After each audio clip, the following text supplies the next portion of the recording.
Hello guys and welcome back to the channel. आज का हमारा टारगेट है एग्जेम्पशन फ्रॉम जीएसटी को कंप्लीट करना। चलो बिना टाइम वेस्ट किए स्टार्ट करेंगे। एग्जेम्पशन का मतलब क्या है? तो गवर्नमेंट पब्लिक इंटरेस्ट में चाहे तो सर्टन गुड्स और सर्टन सर्विसेज को जीएसटी से एग्जेम्प्ट कर सकता है, यानी कि उसके ऊपर जीएसटी नहीं चार्ज करेगा। तो ऐसे कौन से सर्विसेज है जिसके ऊपर गवर्नमेंट जीएसटी चार्ज नहीं करेगा, उसको हम लोग यहाँ पे पढ़ने वाले। जो लिस्ट ऑफ गुड्स है जिसके ऊपर जीएसटी एग्जेम्प्ट है वो आपके सिलेबस के अंदर नहीं है। अपने सिलेबस में सर्विसेज जो गवर्नमेंट ने जीएसटी से एग्जेम्प्ट किए गए हैं। तो सबसे पहला ये मुद्दा आता है कि सर गवर्नमेंट के पास किसने पावर दिया हुआ है कि वो सर्टन गुड्स और सर्विसेज को जीएसटी से एग्जेम्प्ट कर देगा। तो उसका आंसर है section 11 of CGST act. Section 11 of CGST act या corresponding section 6 of IGST act ने गवर्नमेंट के पास ये पावर दिए गए हैं कि वो चाहे तो सर्टन गुड्स और सर्टन सर्विसेज को जीएसटी से एग्जेम्प्ट कर सकता है। ठीक है, क्यों करेगा वो? पब्लिक इंटरेस्ट में। तो एक वो नोटिफिकेशन इशू करेगा जिसके अंदर या तो एब्सोल्युटली या तो कुछ कंडीशंस लगा के या तो पूरा या तो पार्ट ऑफ द सप्लाई को जीएसटी से क्या कर देगा? एग्जेम्प्ट कर देगा with effect from the date as may be specified by them. या तो वो क्या कर सकता है? स्पेशल ऑर्डर इशू कर सकता है और एनी गुड्स और सर्विसेज को एग्जेम्प्ट कर सकता है अंडर एन एक्सेप्शनल सिचुएशन। अगर गवर्नमेंट चाहे तो वो है ना एक ये इशू कर सकता है एक्सप्लेनेशन। एक्सप्लेनेशन का क्या मतलब है कि देखो, गवर्नमेंट ने ना पहले एक आधी चीज का नोटिफिकेशन से एग्जेम्पशन दे दिया था, बट पब्लिक के अंदर है ना उसका मिस इंटरप्रिटेशन हो रहा था। तो गवर्नमेंट क्या कर सकता है ना, क्लैरिफिकेशन देने के लिए एक एक्सप्लेनेशन इंसर्ट कर सकता है जब से उसने नोटिफिकेशन इशू किया था वहां से 1 साल के अंदर। और नोटिफिकेशन को जो आपका इफेक्ट है वो रहेगा रेट्रोस्पेक्टिव इफेक्ट। मतलब ऐसे समझ के लो, गवर्नमेंट ने फॉर एग्जांपल है, मैं आप लोगों को बता रहा हूं, गवर्नमेंट ने ना कोविड के टाइम पे बोला था कि ये जो मास्क है हम उसको जीएसटी से एग्जेम्प्ट कर देंगे। मास्क को जीएसटी से क्या कर देंगे? एग्जेम्प्ट कर देंगे। पब्लिक ने इसको रॉन्ग इंटरप्रेट करके क्या समझा, जो फेस मास्क रहते हैं ना, जो फेशियल वगैरह करने के लिए यूज होता है, या जो हेयर मास्क है जो बालों के ट्रीटमेंट के लिए यूज होता है, लोगों ने इंटरप्रेट किया इसको एग्जेम्प्ट बोल के। एक हाइपोथेटिकल एग्जांपल है, मैं कंसेप्ट को बता रहा हूं। तो गवर्नमेंट क्या कर सकता है ना, लेट से गवर्नमेंट ने ये नोटिफिकेशन इशू किया था 14/10/2021। तो गवर्नमेंट के पास जहां से 1 ईयर है, यानी कि 13/10/2022 तक गवर्नमेंट ये क्लियर कर सकता है कि वो कौन से मास्क के बारे में बात कर रहा है।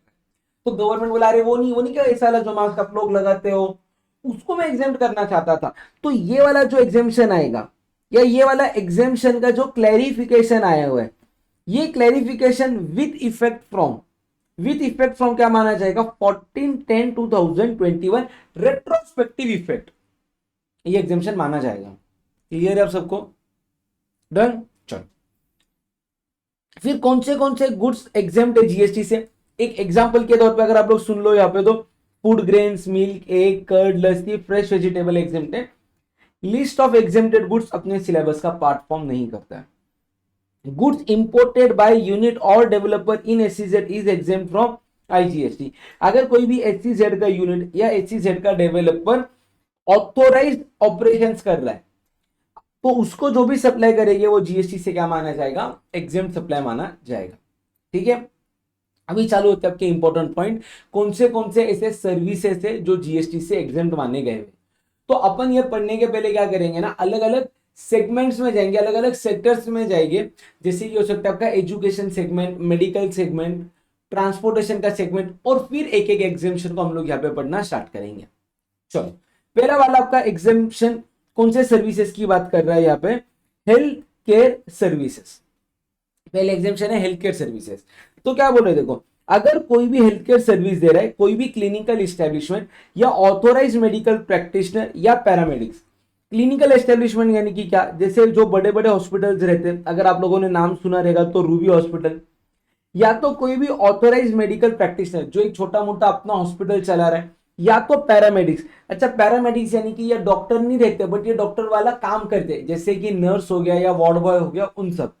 तो अगर वो कोई भी हेल्थ केयर सर्विस दे रहे तो वो सर्विसेज जीएसटी से एग्जेम्प्ट मानी गई है। अगला पॉइंट आता है कि आप लोग क्या कर रहे हो, रूम्स, एक ही minute, room by clinical establishment rent पे जा रहा। तो यहाँ पे चेक करना है is it ICU, CCU, ICCU और एनआईसीयू? मतलब समझो अगर आप लोग हॉस्पिटल में एडमिट हो रहे हो, आप लोग हॉस्पिटल में क्या हो रहे हो, एडमिट हो रहे हो, तो आपने क्या चेक करना है कि पर डे का रूम का रेंट कितना है। अगर पर डे का रूम का रेंट, अगर ये आईसीयू, आईसीसीयू, सीसीयू, एनआईसीयू है, तो पर डे का रूम का रेंट एनी अमाउंट है, एनी अमाउंट, वो पूरा का पूरा अमाउंट क्या बन जाएगा, एग्जैक्ट। मतलब मान लो अगर आप लोग कल जाके आईसीयू में एडमिट हो रहे हो और उसका पर डे रूम का रेंट है 18,000, तो पूरा 18,000 क्या माना जाएगा, एग्जेम्प्ट। बट अगर आप लोग इन चारों रूम्स में नहीं हो, नॉर्मल रूम के अंदर हो, तो पर डे रूम का रेंट चेक करो। Let's say per day room का रेंट था 3,000, तो कितना अमाउंट एग्जेम्प्ट हो जाएगा, 3,000। यानी कि अगर अमाउंट अप टू 5,000 रुपीज है तो पूरा अमाउंट एग्जेम्प्ट हो जाएगा। बट अगर ये अमाउंट 5,000 से ज्यादा है, लेट्स से अमाउंट था 8,000 रुपीज, तो यहाँ पे पूरा 8,000 रुपीज क्या बन जाएगा, टैक्सेबल बन जाएगा। समझा क्या? देख लो एक बार ये वाला डायग्राम, पढ़ लो आराम से, ये इंपॉर्टेंट एग्जाम के हिसाब से, ठीक है। तो वापस से चलो, रूम रेंट अगर कोई भी क्लिनिकल एस्टेब्लिशमेंट दे रहा है तो कैटेगरी ऑफ रूम को देखो, आईसीयू, सीसीयू, एनआईसीयू या तो सीसीयू रहेगा तो कितना भी रूम का रेंट तो आप एग्जेम्प्ट है। अदर रूम्स है तो पर डे का रेंट चेक करोगे, पर डे का रेंट अगर आपका अप टू 5,000 रुपीज है तो पूरा एग्जेम्प्ट, 5,000 से ज्यादा है तो पूरा अमाउंट बन जाएगा टैक्सेबल, ठीक है। अगर समझो आप लोग हॉस्पिटल वगैरह नहीं हो, एक नॉर्मल हो आप लोग, लेट्स से एक चार्टर्ड अकाउंटेंट ने क्या किया, एक एम्बुलेंस परचेज किया और उसमें वो दे रहा है service of transportation of patient in ambulance, तो वो सर्विसेज भी जीएसटी से क्या मानी जाएगी, एग्जेम्प्ट मानी जाएगी, ठीक है। यहाँ पे हेल्थ केयर सर्विसेज का क्या मतलब है, तो ये डेफिनेशन है ना आप लोगों के लिए इंपॉर्टेंट नहीं है, एक बार जनरली पढ़ लेते हैं। इसके अंदर या तो आप लोग किसी को डायग्नोसिस करो, उसका ट्रीटमेंट करो या केयर करो, बट सबसे इंपॉर्टेंट पॉइंट को ध्यान रखना कि ये जो भी चीजें हो रही है ये कहां पे होनी चाहिए, recognise system of medicine in India. अगर ये सर्विसेज आप लोग प्रोवाइड कर रहे हो ऐसे, इसमें जो recognise system of medicine in India नहीं है, recognise system of medicine in India नहीं है, तो भैया ये वाली जो सर्विसेज है ना, ये क्या बन जाएगी, टैक्सेबल। एग्जेम्प्ट होने के लिए उसको इंडिया में रिकॉग्नाइज सिस्टम ऑफ मेडिसिन मानना चाहिए, ये हो गया आपका कंडीशन नंबर 1। बट अगर इसके अंदर आप लोग हेयर ट्रांसप्लांट या कॉस्मेटिक और प्लास्टिक सर्जरी करा रहे हो, हेयर ट्रांसप्लांट, कॉस्मेटिक और प्लास्टिक सर्जरी करा रहे हो, ये वैसे तो टैक्सेबल है, वैसे तो क्या है, टैक्सेबल। बट आप लोग है ना, ये अगर कॉस्मेटिक या प्लास्टिक सर्जरी अपने इच्छा से नहीं करा रहे हो, आप लोग ये इसके लिए करा रहे हो टू रिस्टोर एनाटॉमी और function of body affected due to cognition defect, development abnormalities, injury और ट्रॉमा। मतलब मान लो, समझो एक एग्जांपल के लिए, एक पर्सन का ऐसा खतरनाक एक्सीडेंट हो गया है कि उसको प्लास्टिक सर्जरी किए सिवा वो ठीक ही नहीं हो सकता, तो यहाँ पे प्लास्टिक सर्जरी उसने अपने लुक्स को एनहांस करने के लिए नहीं बनाई है, बट वो ट्रीटमेंट है, वो इंजुरी से रिकवर करने के लिए बनाई गई है, तो ये सर्विसेज जीएसटी में क्या हो जाएगी, एग्जेम्प्ट हो जाएगी, ठीक है। फिर क्लिनिकल एस्टेब्लिशमेंट में क्या आता है, hospital, nursing home, clinic, pathological lab etcetera. Paramedics यानी कि ट्रेंड हेल्थ केयर प्रोफेशनल, जैसे कि नर्सिंग स्टाफ हो गया, फिजियोथेरेपिस्ट हो गया, टेक्नीशियन हो गए, लैब असिस्टेंट्स हो गए। Recognise system of medicine in India क्या है, ये कैटेगरी बी के अंदर रखना, एक दो बार इसको रीड कर लेना। 99% आपको एग्जाम के अंदर ये लिख के ही देंगे कि ये जो ट्रीटमेंट हो रहा है वो इंडिया में रिकॉग्नाइज है या नहीं है, ऐसे आपको गेस करने नहीं लगेंगे। बट कौन से recognise system of medicine in India, allopathy, yoga, naturopathy, Ayurveda, homeopathy, Siddha, Unani और any system of medicine that may be recognised by central government, ठीक है। फिर अगला पॉइंट कौन सा आता है, रिटेंशन मनी। अच्छा, रिटेंशन मनी को एग्जांपल के तौर पे समझ लो, ठीक है। यहाँ पे एक पेशेंट था ए, ये कौन है, पेशेंट। ये पेशेंट क्या गया, ये पेशेंट गया बी डॉक्टर के पास और बोला डॉक्टर मेरी ये वाली सर्जरी करनी है, आप मेरी मदद करो, मेरी सर्जरी करके दो। डॉक्टर बी है, उसके पास वैसा इंफ्रास्ट्रक्चर या टीम मेंबर नहीं थे, तो डॉक्टर बी ने क्या किया, एक सी वाले हॉस्पिटल को पकड़ा, सी वाले हॉस्पिटल को पकड़ा, इसके साथ बात की कि मुझे एक सर्जरी करनी है, तो मैं आपके यहाँ पे आके सर्जरी करूं क्या। सी वाले बोले बिंदास करो। तो डॉक्टर ने ए वाले बंदे को क्या बोला, तू सी हॉस्पिटल में क्या हो जा, एडमिट हो जा, मैं तेरी वहां पे आके सर्जरी करके जाऊंगा। जो बंदा ए है उसने सी हॉस्पिटल को कितना पैसा दिया, 1 लाख रुपीज दिया सर्जरी का। और सी हॉस्पिटल ने ना आगे डॉक्टर को पे किया 80,000 रुपीज।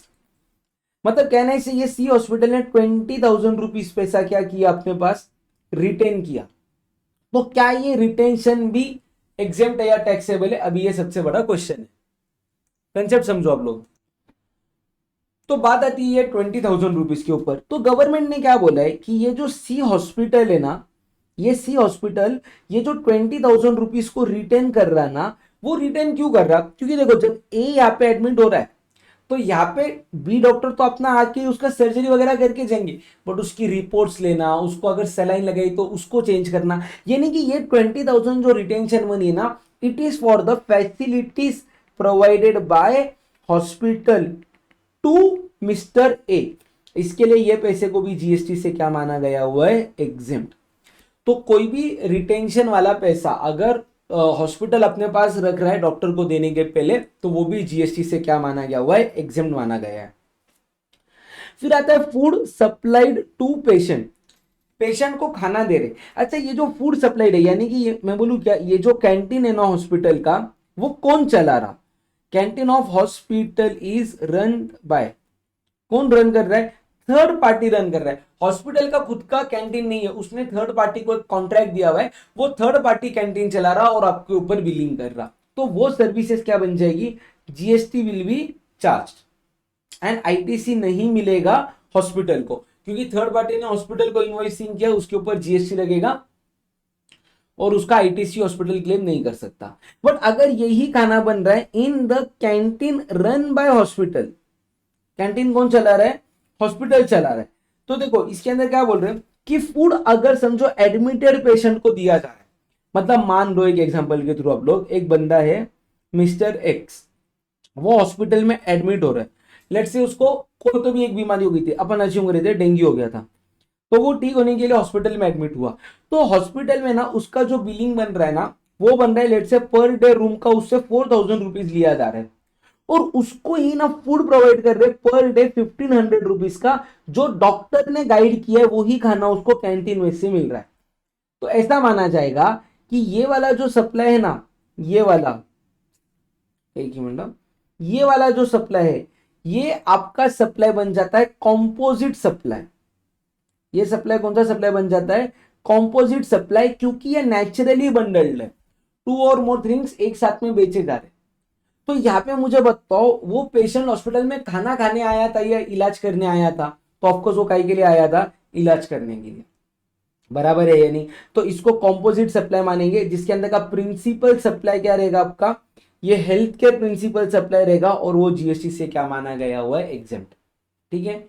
और अगर सर डॉक्टर ने मतलब जो पेशेंट है वो एडमिटेड नहीं है, या उसके साथ जो विजिटर आया हुआ है उसको खाना दिया है, या डॉक्टर एंड स्टाफ को खाना दिया गया हुआ है वाया कैंटीन, तो वो क्या बन जाएगा, टैक्सेबल बन जाएगा। समझा क्या, पढ़ लो ये वाला चार्ट आप सब लोग। चलो हो गया याद तक, पढ़ा आप लोगों ने। फिर आता है कि जो आजकल प्रेगनेंसी के जो दो टाइप के ये रहते हैं टेक्नोलॉजीज, जिसको ART असिस्टेड रिप्रोडक्टिव टेक्नोलॉजी, या तो IVF इन वर्टो फर्टिलाइजेशन वाली चीजें बोलते हैं, उसको भी गवर्नमेंट ने recognise system of medicine India में मांगा हुआ है। तो अगर आप लोग ART या IVF का सर्विसेज ले रहे हो, वो भी जीएसटी से क्या है, एग्जेम्प्ट माने गए हैं। ठीक है। फिर अगर आप लोग कोई भी आपके स्टेम सेल को प्रिजर्वेशन का सर्विस ले रहे हो from cord blood banks, cord blood banks, या तो आप लोग ट्रीटमेंट कर रहे हो बायोमेडिकल वेस्ट का, वो जीएसटी में क्या माने गए हैं, टैक्सेबल माने गए हैं। वापिस से ये पॉइंट को देख लो, preservation of stem cell and treatment of biomedical waste GST में टैक्सेबल माने गए हैं। ठीक है। फिर services provided by state government and private sector provider by way of transportation of patient in ambulance, GST से एग्जेम्प्ट है। देखो कोई भी बंदा अगर ट्रांसपोर्टेशन ऑफ पेशेंट का सर्विस दे रहा है एम्बुलेंस में, वो जीएसटी से एग्जेम्प्ट माना जाएगा। ठीक है। फिर अगर समझो ये हॉस्पिटल है, ये क्या है, हॉस्पिटल, उसके प्रीमाइस में कोई भी जगह अगर रेंट पे दी गई है, रेंट पे या तो शॉप दिया है, या तो वहां पे एक बड़ा ऑडिटोरियम को रेंट पे दिया है, तो ये रेंट जीएसटी के अंदर क्या माना गया हुआ है, टैक्सेबल माना गया है। ठीक है। फिर अगर कोई भी वेटरनिटी क्लिनिक सर्विसेज दे रहा है, यानी कि एनिमल्स का या बर्ड्स का डॉक्टर अगर कोई भी सर्विसेज दे रहा है वो भी जीएसटी में क्या माना गया हुआ है, एग्जेम्प्ट माना गया है। ठीक है, क्लियर है आपका। Health care sector done. Second sector की तरफ अपन चलेंगे अभी, जो क्या है, services related to charitable religious activities. अच्छा, सर्विसेज अगर कोई भी ऐसा एंटिटी दे रहा है जो सेक्शन 12AA या 12AB ऑफ इनकम टैक्स के अंदर रजिस्टर्ड है, 12AA 12AB आपका ट्रस्ट की बात करता, तो अगर कोई एक ऐसा एंटिटी है जो इनकम टैक्स में 12AA या 12AB में रजिस्टर है और वो अगर चैरिटेबल एक्टिविटीज दे रहा है तो एग्जेम्प्ट है। अच्छा, मतलब सर मैं बोलूं कैसे, देखो, एक तो अगर समझो ट्रस्ट है, एक तो सबसे पहले कौन है, ट्रस्ट। तो ट्रस्ट कैसी रहनी चाहिए आपकी, 12AA या 12AB वाली। अगर अदर्स है तो एग्जेम्पशन नहीं मिलेगा, तो एग्जेम्पशन नहीं मिलेगा। 12AA 12AB वाली है तो एक्टिविटीज देखो, अगर वो चैरिटेबल एक्टिविटीज कर रहा है, क्या कर रहा है, चैरिटेबल एक्टिविटीज, तो उसको क्या मिलेगा, एग्जेम्पशन मिलेगा। बट अगर वो कोई भी अदर एक्टिविटीज कर रहा, अदर का क्या मतलब है, कोई भी अगर वो कमर्शियल एक्टिविटीज कर रहा तो एग्जेम्पशन नहीं मिलेगा, वो सर्विसेज टैक्सेबल बन जाएगी।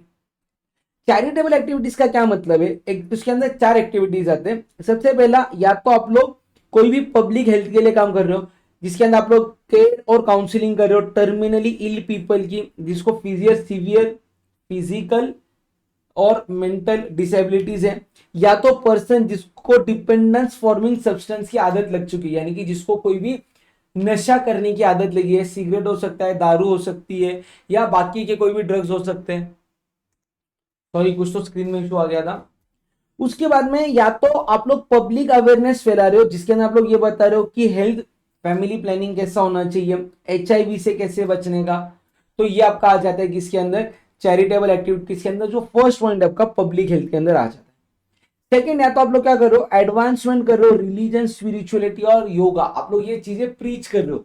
एग्जाम के लिए इंपॉर्टेंट हो जाता है योगा वाला पॉइंट, अगर आप लोग एडवांसमेंट ऑफ योगा का सर्विस दे रहे हो वो जीएसटी से एग्जाम माना जाएगा। या तो आप लोग क्या कर रहे हो, एडवांसमेंट ऑफ एजुकेशनल प्रोग्राम कर रहे हो या स्किल डेवलपमेंट प्रोग्राम कर रहे हो। इन 4 लोगों का कौन कौन आते हैं इसके अंदर, सबसे पहले ऐसे बच्चे जो अबेंडेंट है, ऑर्फन है या होमलेस बच्चे, आप लोग उनको एजुकेशन सिखा रहे हो या कोई भी स्किल डेवलप करा रहे हो उनकी। या तो आप लोग ये कर रहे हो किसी भी प्रिजनर की, या तो ऐसे लोगों की जो फिजिकली और मेंटली अब्यूज्ड है या ट्रॉमेटाइज्ड है, या तो एक ऐसा पर्सन जो रूरल एरिया में रह रहा है और उसका एज 65 ईयर से ज्यादा है। अगर आप लोग उनका कोई भी एजुकेशन या स्किल डेवलप कर रहे हो, उसके लिए अगर आपको कोई भी कंसिडरेशन मिल रहा है, वो जीएसटी से एग्जेम्प्ट है। ठीक है, और preservation of environment including water shade forest and wild life का भी अगर आप लोग कोई भी सर्विसेज दे रहे हो, वो भी जीएसटी से एग्जेम्प्ट माना गया है। ठीक है, तो इसके लिए सबसे पहले एंटिटी क्या होनी चाहिए, रजिस्टर्ड होनी चाहिए इनकम टैक्स के अंदर 12AA 12AB के अंदर। सिर्फ चैरिटेबल एक्टिविटीज एग्जेम्प्ट है, other activities will not be exempt under this entry. ठीक है, this implies it implies that tax is payable on any services other than by way of charitable activities to any person provided by charitable institution। ठीक है, ये तो वही point है, repeat. फिर देखो, एक बात करते हैं रेसिडेंशियल प्रोग्राम कैंप की, जहां पे इंक्लूड हो रहा है cost of lodging and boarding. एक एग्जांपल बताता हूं मैं आप लोगों को, मेरा एक फ्रेंड है जो अभी रियल लाइफ वाला एग्जांपल है, मिस्टर विनायक। मिस्टर विनायक क्या कर रहा है ना, ऋषिकेश जा रहा है, ऋषिकेश जा रहा है for a period of 1 month. 1 month का है ना, उससे चार्ज कितना लिया जा रहा है, 60,000 रुपीज चार्ज लिया जा रहा है, जहां पे ना उसको योगा टीचिंग होने वाला है, साथ ही साथ में उसको accommodation plus food services provide कर रहे बाकी एंटिटी। देखो ध्यान से, कहना से उससे 1 लमसम अमाउंट लिया गया हुआ है, उससे 1 कौन सा अमाउंट लिया गया हुआ है, लमसम। बट इसके अंदर सप्लाई ऑफ 2 और मोर सर्विसेज हो रहा। देखो ना, एक तो उसको योगा भी सिखाने वाले, अकोमोडेशन भी देने वाले और फूड भी मिलने वाला है। तो ये सप्लाई को भी गवर्नमेंट ने क्या बोल के क्लासिफाई किया है, कॉम्पोजिट सप्लाई। इसके अंदर क्या बोला गया है कि ये जो योगा सीखने आया है ना भैया तू, ये आपका pre dominant element of supply है। तो इसके लिए क्योंकि ये योगा जीएसटी से क्या मानी गई है, एग्जेम्प्ट मानी गई है, योगा जीएसटी में क्या मानी गई है, एग्जेम्प्ट। तो ये पूरे 60,000 को भी हम जीएसटी से क्या मानेंगे, एग्जेम्प्ट मानेंगे। समझा क्या, क्लियर है ये वाला पॉइंट। चलो नेक्स्ट पॉइंट की तरफ बढ़ेंगे। अगर चैरिटेबल और रिलीजियस ट्रस्ट सिर्फ और सिर्फ अकोमोडेशन सर्विसेज प्रोवाइड कर रही है तो वो सर्विसेज टैक्सेबल हो जाएगी। मतलब समझो इधर मैं विनायक के साथ मैं भी चला गया, मैं बोला एक काम करना भाई, तू यहाँ पे योगा सीख, मैं तेरे साथ आता, मैं भी ये ट्रस्ट को ना 20,000 रुपीज दूंगा। मैं योगा वगैरह सीखने में इंटरेस्टेड नहीं हूँ, मैं एक महीना ऋषिकेश में I want to find myself, मैं मेरे अपने आप को ढूंढने के लिए वहां पे आ रहा, मैं मेडिटेट करूंगा मेरा मेरा बैठ के पहाड़ों में या जो भी है वहां पे। तो यहाँ पे मुझे कौन सा सर्विस मिल रहा है, सिर्फ और सिर्फ अकोमोडेशन का, या तो साथ में बोलो फूड का मिल रहा है, मुझे योगा का सर्विस मिल रहा है क्या, नहीं, तो ये सर्विसेज जीएसटी में क्या हो जाएगी, टैक्सेबल बन जाएगी। समझा क्या? फिर अगला पॉइंट आता है service similar activities such as holding of fitness camp या classes such as those of aerobics dance music will be taxable. सिर्फ योगा को एग्जेम्पशन है, बाकी के क्लासेस जो भी आप लोग लोगे वो बन जाएंगे टैक्सेबल। ठीक है। फिर अगला पॉइंट करता है, बात करता है services by an old age home run by government against consideration up to 25,000 rupees per month per member. अगर गवर्नमेंट कोई भी ओल्ड एज होम चला रहा है, गवर्नमेंट क्या चला रहा है, old age home. Old age home मतलब आपका एज कितना रहना चाहिए, 60 और मोर ईयर्स। चलो एक एग्जांपल से समझो, ओल्ड एज होम, यहां पे एक पर्सन आ रहा है जिसका एज है लेस देन 60 ईयर्स, कहने से इसके लिए सर्विसेज क्या बन जाएगी, टैक्सेबल। आपका एज कितना होना चाहिए, 60 ईयर्स और मोर। तो आपसे क्या चेक करेंगे, पर मंथ का कंट्रीब्यूशन, पर मंथ का कंट्रीब्यूशन। अगर ये कंट्रीब्यूशन अप टू 25,000 रुपीज है तो ये पूरा का पूरा क्या बन जाएगा, एग्जेम्प्ट। बट अगर ये अमाउंट मोर देन 25,000 है तो पूरा अमाउंट बन जाएगा टैक्सेबल। तो पूरा क्या बन जाएगा, taxable. Let's say mister A था, एज 58 ईयर्स थी, वो ओल्ड एज होम में आया, 20,000 रुपीज उससे चार्ज किया, कहने से उसका एज लेस देन 60 ईयर्स है तो वो अमाउंट क्या बन जाएगा, taxable. Mister A age 68 years है, आ रहा है वहां पे रहने के लिए ओल्ड एज होम में, उसे 20,000 पर मंथ ले रहे, तो ये क्या बन जाएगा, exempt. Mister A age 62 years है, ओल्ड एज होम में आ रहा है, वहां का रेंट पर मंथ 28,000 है, तो पूरा 28,000 बन जाएगा टैक्सेबल। ठीक है। उसके में अगर कोई भी सर्विसेज रिहेबिलिटेशनल प्रोफेशनल लोग दे रहे, रिहेबिलिटेशनल प्रोफेशनल लोग यानी कि क्या, जिन्होंने सीखा हुआ है, समझा हुआ है, उनको स्टडी कैसे ये सब चीजें करते हैं। आप लोगों ने संजू मूवी देखी थी क्या? तो जैसे संजू बाबा को एक आदत लग गई थी नशे करने की, वो नशे से बचाने के लिए जो भी प्रोफेशनल लोग मदद करते हैं उनको बोलते हैं रिहेबिलिटेशनल प्रोफेशनल। तो उन्होंने सर्विसेज दी है, वो भी जीएसटी से क्या माने जाएंगे, एग्जेम्प्ट माने जाएंगे। ठीक है। Services by way of public convenience, अगर आप लोग कोई भी पब्लिक कन्वीनियंस के लिए सर्विसेज दे रहे हो, जैसे कि बाथरूम दे रहे हो, वॉशरूम दे रहे हो, लेबोरेटरीज, यूरिनल और टॉयलेट्स, वो जीएसटी से एग्जेम्प्ट माने जाएंगे। इंपॉर्टेंट पॉइंट है, ध्यान से देखना। अगर आप लोग कोई भी ट्रेनिंग और कोचिंग दे रहे हो in recreational activities relating to art और कल्चर बाय एन इंडिविजुअल, कोई भी अपना पुराने आर्ट फॉर्म था या कल्चर था, उसके लिए आप लोग रिक्रिएशन यानी कि उसको वापस से लोगों के अंदर अवेयरनेस का सर्विसेज दे रहे हो या तो रिक्रिएट कर रहे हो वो सर्विसेज, तो जीएसटी से एग्जेम्प्ट मानी जाएगी, प्रोवाइडेड वो सर्विसेज कौन प्रोवाइड कर रहा है, यहाँ पे आपका इंडिविजुअल। मतलब क्या बोल रहे कि अगर ये एनी अदर पर्सन सर्विसेज दे रहा है, जैसे कि फर्म हो गया या एलएलपी हो गया, तो वो सर्विसेज क्या बन जाएगी, टैक्सेबल बन जाएगी। ठीक है। और अगर कोई भी स्पोर्ट्स का सर्विस दे रहे भाई, चैरिटेबल एंटिटीज जो रजिस्टर्ड है सेक्शन 12A या 12AB के अंदर, वो भी जीएसटी से क्या है, एग्जेम्प्ट माने जाएंगे। ठीक है। ठीक है क्या, ये आपका सेक्शन 12AB। पढ़ लो एक बार ये वाला पॉइंट, चलो पढ़ लो जल्दी से सब लोग।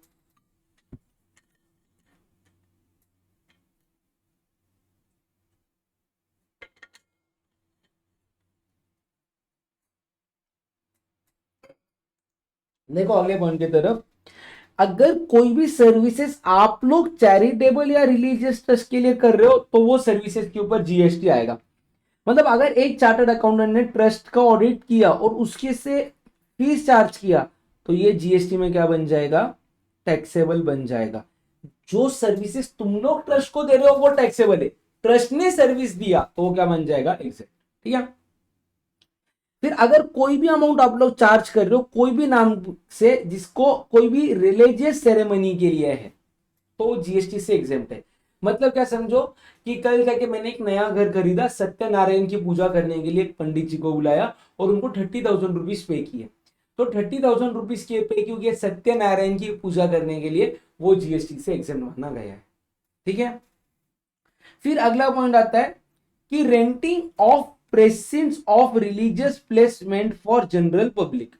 मतलब क्या है, अगर कोई भी जनरल पब्लिक के लिए, देखो जैसे कि एग्जांपल लो, एक मंदिर है, एक बड़ा मंदिर है, कौन सा मंदिर लेते हैं, शिरडी साई बाबा मंदिर, मालूम है सबको, शिरडी साई बाबा मंदिर, आप लोगों ने कभी ना कभी नाम सुना रहेगा सब लोगों ने। शिरडी साई बाबा मंदिर की इधर क्या हो गया, ये ना काफी बड़ा मंदिर है, अभी ध्यान से देखना एग्जांपल आप लोग, ये एक काफी बड़ा मंदिर है। ठीक है, ये समझो मंदिर का पूरा प्रीमाइस है। उसके अंदर क्या हुआ है ना, सर्टन ऐसे रूम्स बनाए गए हुए लोगों को रहने के लिए। फिर यहाँ पे ना एक बहुत बड़ा कम्युनिटी हॉल है जो वो लोग रेंट पे देते हैं किसी की शादी वगैरह करने की रहेगी उसके लिए। और यहाँ पे ना छोटे छोटे से शॉप्स बनाए गए हुए, अरे एक ही मिनट, शॉप्स बनना जल्दी, यहाँ पे ऐसे छोटे छोटे क्या बनाए हुए उन्होंने, शॉप्स बनाए हुए जो वो रेंट पे देते हैं। तो देखो अभी यहाँ पे ना तीन टाइप की प्रॉपर्टी है, ये रेंटिंग है फॉर अकोमोडेशन, रेंटिंग फॉर क्या है, अकोमोडेशन। ये क्या है, हॉल है, कॉन्फ्रेंस हॉल, कम्युनिटी हॉल, जहां पे शादी वगैरह करने के लिए देते हैं। और ये यहाँ पे क्या है, शॉप से जिसको रेंट पे देते हैं। तो बोल रहे भैया ये वाला जो चीज है ना, इसका है ना आप लोग चेक करना पर डे का रेंट। अगर ये पर डे का रेंट लेस देन 1,000 है तो इसको हम लोग एग्जेम्प्ट मानेंगे, 1,000 या इससे ज्यादा है तो हम लोग इसको पूरा मानेंगे टैक्सेबल। मान लो अगर इसका रेंट है 800 रुपीज तो ये क्या बन जाएगा, एग्जेम्प्ट। अगर ये 1200 है तो पूरा 1200 क्या बन जाएगा, टैक्सेबल। पूरा 1200 क्या बन जाएगा, टैक्सेबल। अगर ये एग्जैक्ट 1,000 है तो 1,000 भी क्या बन जाएगा, पूरा 1,000 बन जाएगा टैक्सेबल। समझा क्या, यहाँ पे एक जीरो ज्यादा हो गया ऊपर, समझा। फिर अभी नीचे ना ये वाला पॉइंट, ये जो कम्युनिटी हॉल है ना, इसका आप लोग क्या चेक करोगे, पर डे का रेंट। अगर ये पर डे का रेंट कम्युनिटी हॉल का लेस देन 10,000 है तो पूरा एग्जेम्प्ट, 10,000 और मोर है तो पूरा टैक्सेबल।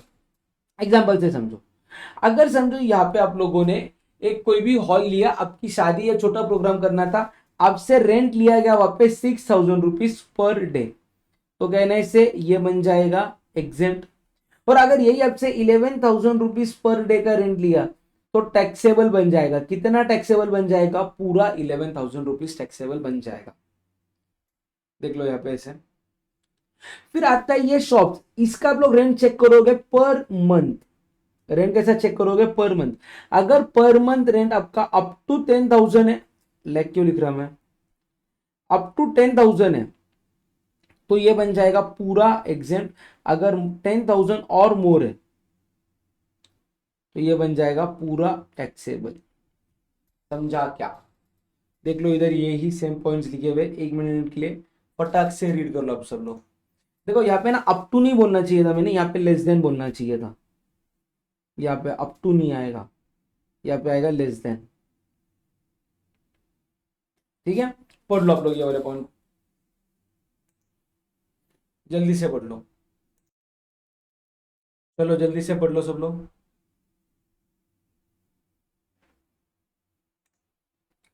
डन, बढ़ू आगे। ठीक है, अगला पॉइंट बात करते हैं services in relation to agriculture. कोई भी एग्रीकल्चर की आप लोग सर्विसेज दे रहे हो, जिसके अंदर आएगा cultivation of plants, rearing all forms of animals. काय के लिए कर रहे हो आप लोग उसको, फॉर फूड, फाइबर, फ्यूल, कोई भी काम के लिए करो आप लोग, वो जीएसटी में क्या माने जाएंगे, एग्जेम्प्ट। बहुत ध्यान से सुनना मेरी एक बात, जहां पे भी वर्ड हॉर्स आया, कहीं भी वर्ड हॉर्स आया, वो हमेशा क्या माना जाएगा, टैक्सेबल। जहां भी वर्ड हॉर्स दिखा तो उसको हर बार क्या मानने का, टैक्सेबल। कोई भी काम के लिए हॉर्स आया तो टैक्सेबल। ठीक है, एग्रीकल्चर एक्टिविटी के अंदर आप लोग क्या क्या करते हो, एग्रीकल्चर के ऑपरेशंस करते हो जिससे डायरेक्टली आपका एग्रीकल्चर का प्रोडक्शन होता है, या तो आप लोग सप्लाई कर रहे हो फार्म लेबर। इसका एक एग्जांपल से समझ के लो, यहाँ पे एक बंदा है मिस्टर सुशील, यहाँ पे एक बंदा है, कौन है, मिस्टर सुशील। उसके पास एक फार्म है, फार्म है 20 एकड़ का फार्म है। उसको वहां पे है ना कुछ तो भी एक छोटा मोटा काम करना था। लेट से उसको पूरे फार्म के अंदर है ना डिगिंग करके ना बीज बोने का काम करना था। उसके पास मैन पावर कम थी। उसने क्या किया, सुशील ने कॉल किया रमेश को। रमेश कौन है, लेबर कॉन्ट्रैक्टर। रमेश कौन है, लेबर कॉन्ट्रैक्टर। सुशील ने रमेश को क्या बोला, मुझे 20 लेबर्स चाहिए फॉर 6 डेज। 20 लेबर चाहिए फॉर 6 डेज। रमेश बोला क्यों, बोले यार मेरे को ना फार्म में उनसे डिगिंग करवाने का है, वहां पे बीज बोने का है और उसके ऊपर वापस से मिट्टी डलवानी है। तो रमेश ने ये काम के सुशील से लिए 1 लाख रुपीज। बट ये 1 लाख रुपीज में रमेश ने सुशील को क्या प्रोवाइड किया, फार्म के लेबर को प्रोवाइड किया। अरे हाँ या नहीं, तो ये 1 लाख रुपीज जीएसटी में एग्जेम्प्ट माने जाएंगे। क्लियर है। फिर अगर आप लोग कोई भी ऐसा प्रोसेस कर रहे हो ऑन एग्रीकल्चर फार्म जिससे आपका इसेंशियल कैरेक्टरिस्टिक्स अल्टर नहीं हो रहा है बट सिर्फ मार्केटेबल हो रहा है प्राइमरी मार्केट के लिए।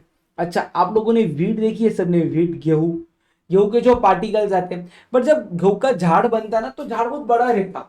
उसको आपको क्या करना पड़ता है, पहले क्रश करना पड़ता, फिर ऐसे हवा देनी पड़ती, बीज अलग होते, फिर जो गेहूं बचती वो मार्केट में बेचने के लिए आती। तो ये एक्टिविटीज क्यों की जाती है, ताकि गेहूं मार्केट में बेची जाए। तो ये एक्टिविटीज जो कर रहे हैं जिससे आपका प्रोडक्ट सिर्फ मार्केट में बेचने के लिए तैयार हो रहा है, उसको जीएसटी में क्या माना गया हुआ है, एग्जम्प्ट माना गया हुआ है। अच्छा सर, मतलब अगर एक फार्म के ऊपर पोटैटो से पोटैटो चिप्स बना के बेचे तो वो भी एग्रीकल्चर प्रोड्यूस के अंदर आता है क्या। तो भैया तुम पोटैटो मार्केट में बेच सकते हैं ना, तो पोटैटो का मार्केट में बेचना एग्रीकल्चर प्रोडक्ट है, बट पोटैटो से पोटैटो चिप्स बनाना ये आपका कमर्शियल एक्टिविटी के अंदर क्लासिफाई होगा। समझा।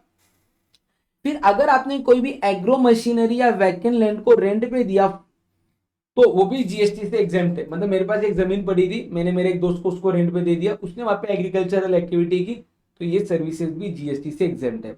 या तो मेरे पास एक ट्रक था, एक फार्मर आया या बी मेरे पास, बोला आपकी ट्रक रेंट पे दो, मुझे फार्मिंग के लिए काम करना है, उसने मुझे कोई अमाउंट ऑफ रेंट पे किया, वो रेंट भी जीएसटी से एग्जेम्प्ट माना जाएगा।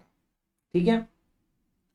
फिर आता है लास्ट में, आप लोग लोडिंग कर रहे हो, अनलोडिंग कर रहे हो, पैकिंग कर रहे हो, स्टोरेज कर रहे हो या वेयर हाउस कर रहे हो कोई भी एग्रीकल्चर प्रोड्यूस को।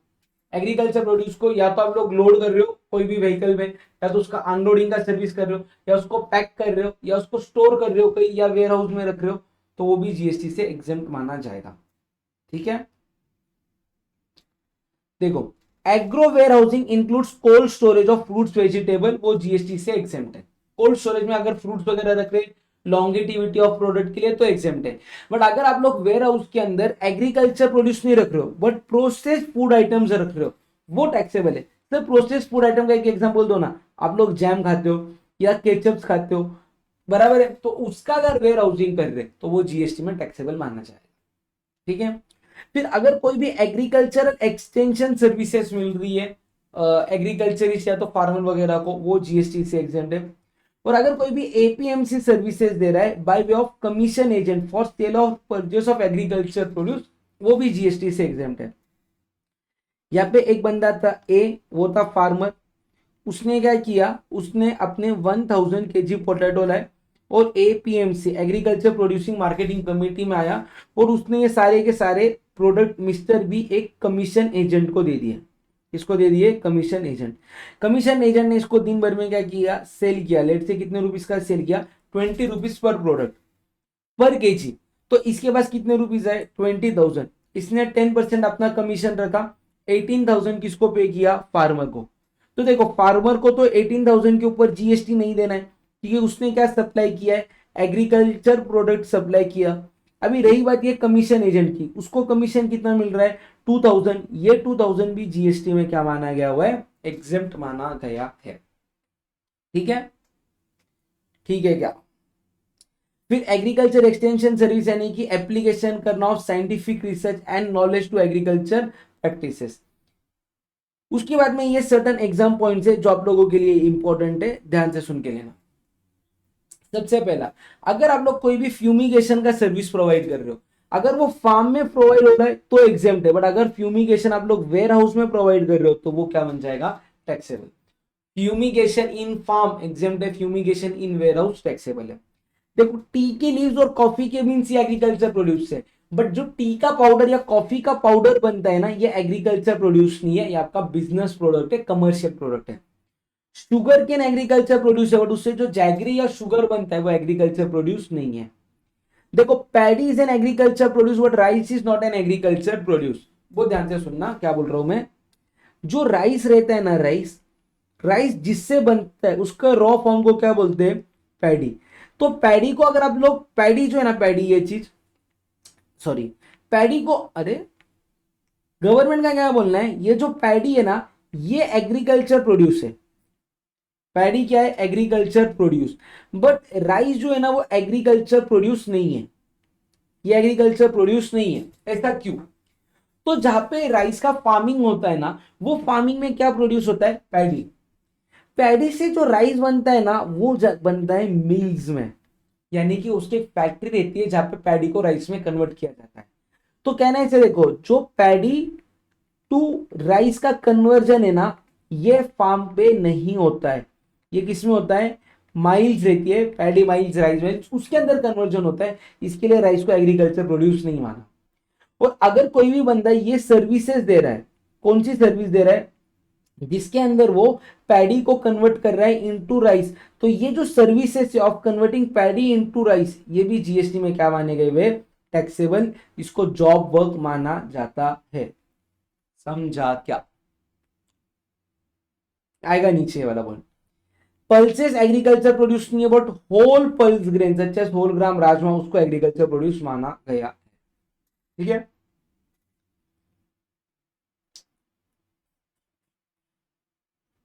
Renting of land for stud farming is taxable, क्योंकि रेयरिंग ऑफ हॉर्सेस को एग्जेम्पशन के अंदर कवर नहीं किया है। स्टंट फार्मिंग मतलब हॉर्स का फार्मिंग। तो अगर कहीं पे भी हॉर्स को सेफली आप लोग रख रहे हो उसको स्टड फार्म बोला जाता है। तो उसका अगर रेंट पे एरिया दिया है तो उसको टैक्सेबल माना जाएगा। मैं आपको बोला ना ये वर्ड जहां पे भी आया ना वो पूरा का पूरा हमेशा टैक्सेबल माना जाएगा। ठीक है। बट अगर यही आप लोगों ने रेंट किया लैंड को जिसके लिए पोल्ट्री फार्मिंग हो रहा है या शिप्स को रेयर हो रहा है वो जीएसटी से एग्जेंट माना जाएगा। ठीक है। देखो अभी ऊपर है ना अपन ने एक लाइन पढ़ी थी कि अगर आप लोग लोडिंग, अनलोडिंग, पैकेजिंग, स्टोरेज और वेयर हाउसिंग कर रहे हो एग्रीकल्चर प्रोड्यूस का तो वो जीएसटी से एग्जेंट है। राइस एग्रीकल्चर प्रोड्यूस नहीं है, राइस एग्रीकल्चर प्रोड्यूस नहीं है। बट यहाँ पे एक स्पेसिफिक एग्जेम्पशन इंसर्ट किया गया है राइस के लिए, जिसके अंदर क्या बोला जा रहा है कि अगर आपने राइस का लोडिंग, अनलोडिंग, पैकेजिंग, स्टोरेज या वेयर हाउस किया तो एग्जेंट है। मतलब देखो अगर आप लोग राइस को सप्लाई करोगे, राइस को, हो सकता है वो टैक्सेबल हो सकता है नहीं है वो अलग बात है, वो टैक्सेबल हो सकता है। बट उसके लिए जो भी आप लोगों ने लोडिंग, अनलोडिंग, पैकेजिंग या वेयर हाउसिंग का सर्विस दिया एंड स्टोरेज का वो जीएसटी में एग्जेम्प्ट है। अच्छा सर अगर आपने राइस बेचने के लिए कोई कमीशन एजेंट अपॉइंट किया था तो कमीशन एजेंट को जो आप लोगों ने कमीशन दिया था, कमीशन एजेंट ऑफ राइस, ये जीएसटी में क्या है, टैक्सेबल। ठीक है। फिर services by way of warehousing of minor forest produce. देखो एग्रीकल्चरल एक्टिविटी के अंदर आप लोग खुद एग्रीकल्चरल एक्टिविटी करते हो उसका वेयर हाउसिंग एग्जेम्प्ट है। बट माइनर फॉरेस्ट प्रोड्यूस यानी कि आपने कोई भी यहाँ पे एग्रीकल्चरल एक्टिविटी नहीं की, फॉरेस्ट के अंदर सर्टेन प्रोडक्शन हो रहा था छोटे मोटे चीजों का, आपने बस उसको वेयर हाउस में स्टोर किया।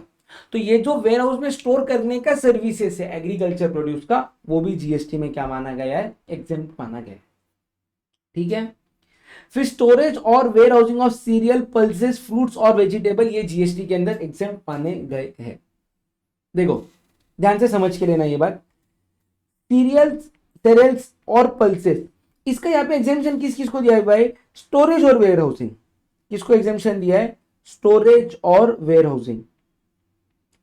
ठीक है। और या एंड बोलो। बट यहाँ पे ना और एक लाइन इन्होंने क्या लिखा है, फ्रूट्स एंड वेजिटेबल्स भी लिखा है। तो ये एग्जेम्पशन क्या बोलता है, देखो ध्यान से, फ्रूट्स एंड वेजिटेबल्स, इसका क्या बोल रहे, ये एग्जामेशन बोल रहा है इसका स्टोरेज एंड वेयर हाउसिंग या स्टोरेज और वेयर हाउसिंग एग्जाम्प्ट है। ठीक है। बट कहने ये एग्रीकल्चर प्रोड्यूस भी तो है, fruits and vegetables are agriculture produce. इसके लिए उसका लोडिंग, अनलोडिंग और दूसरा क्या पॉइंट आता है, पैकिंग, ये भी जीएसटी में क्या माना गया हुआ है, एग्जेम्प्ट माना गया है। समझा क्या?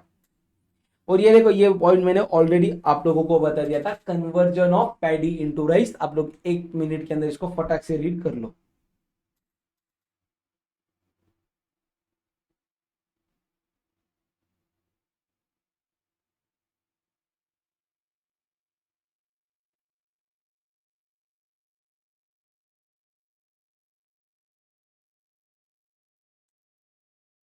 चलो डन है, यहां तक क्लियर है आप सबको।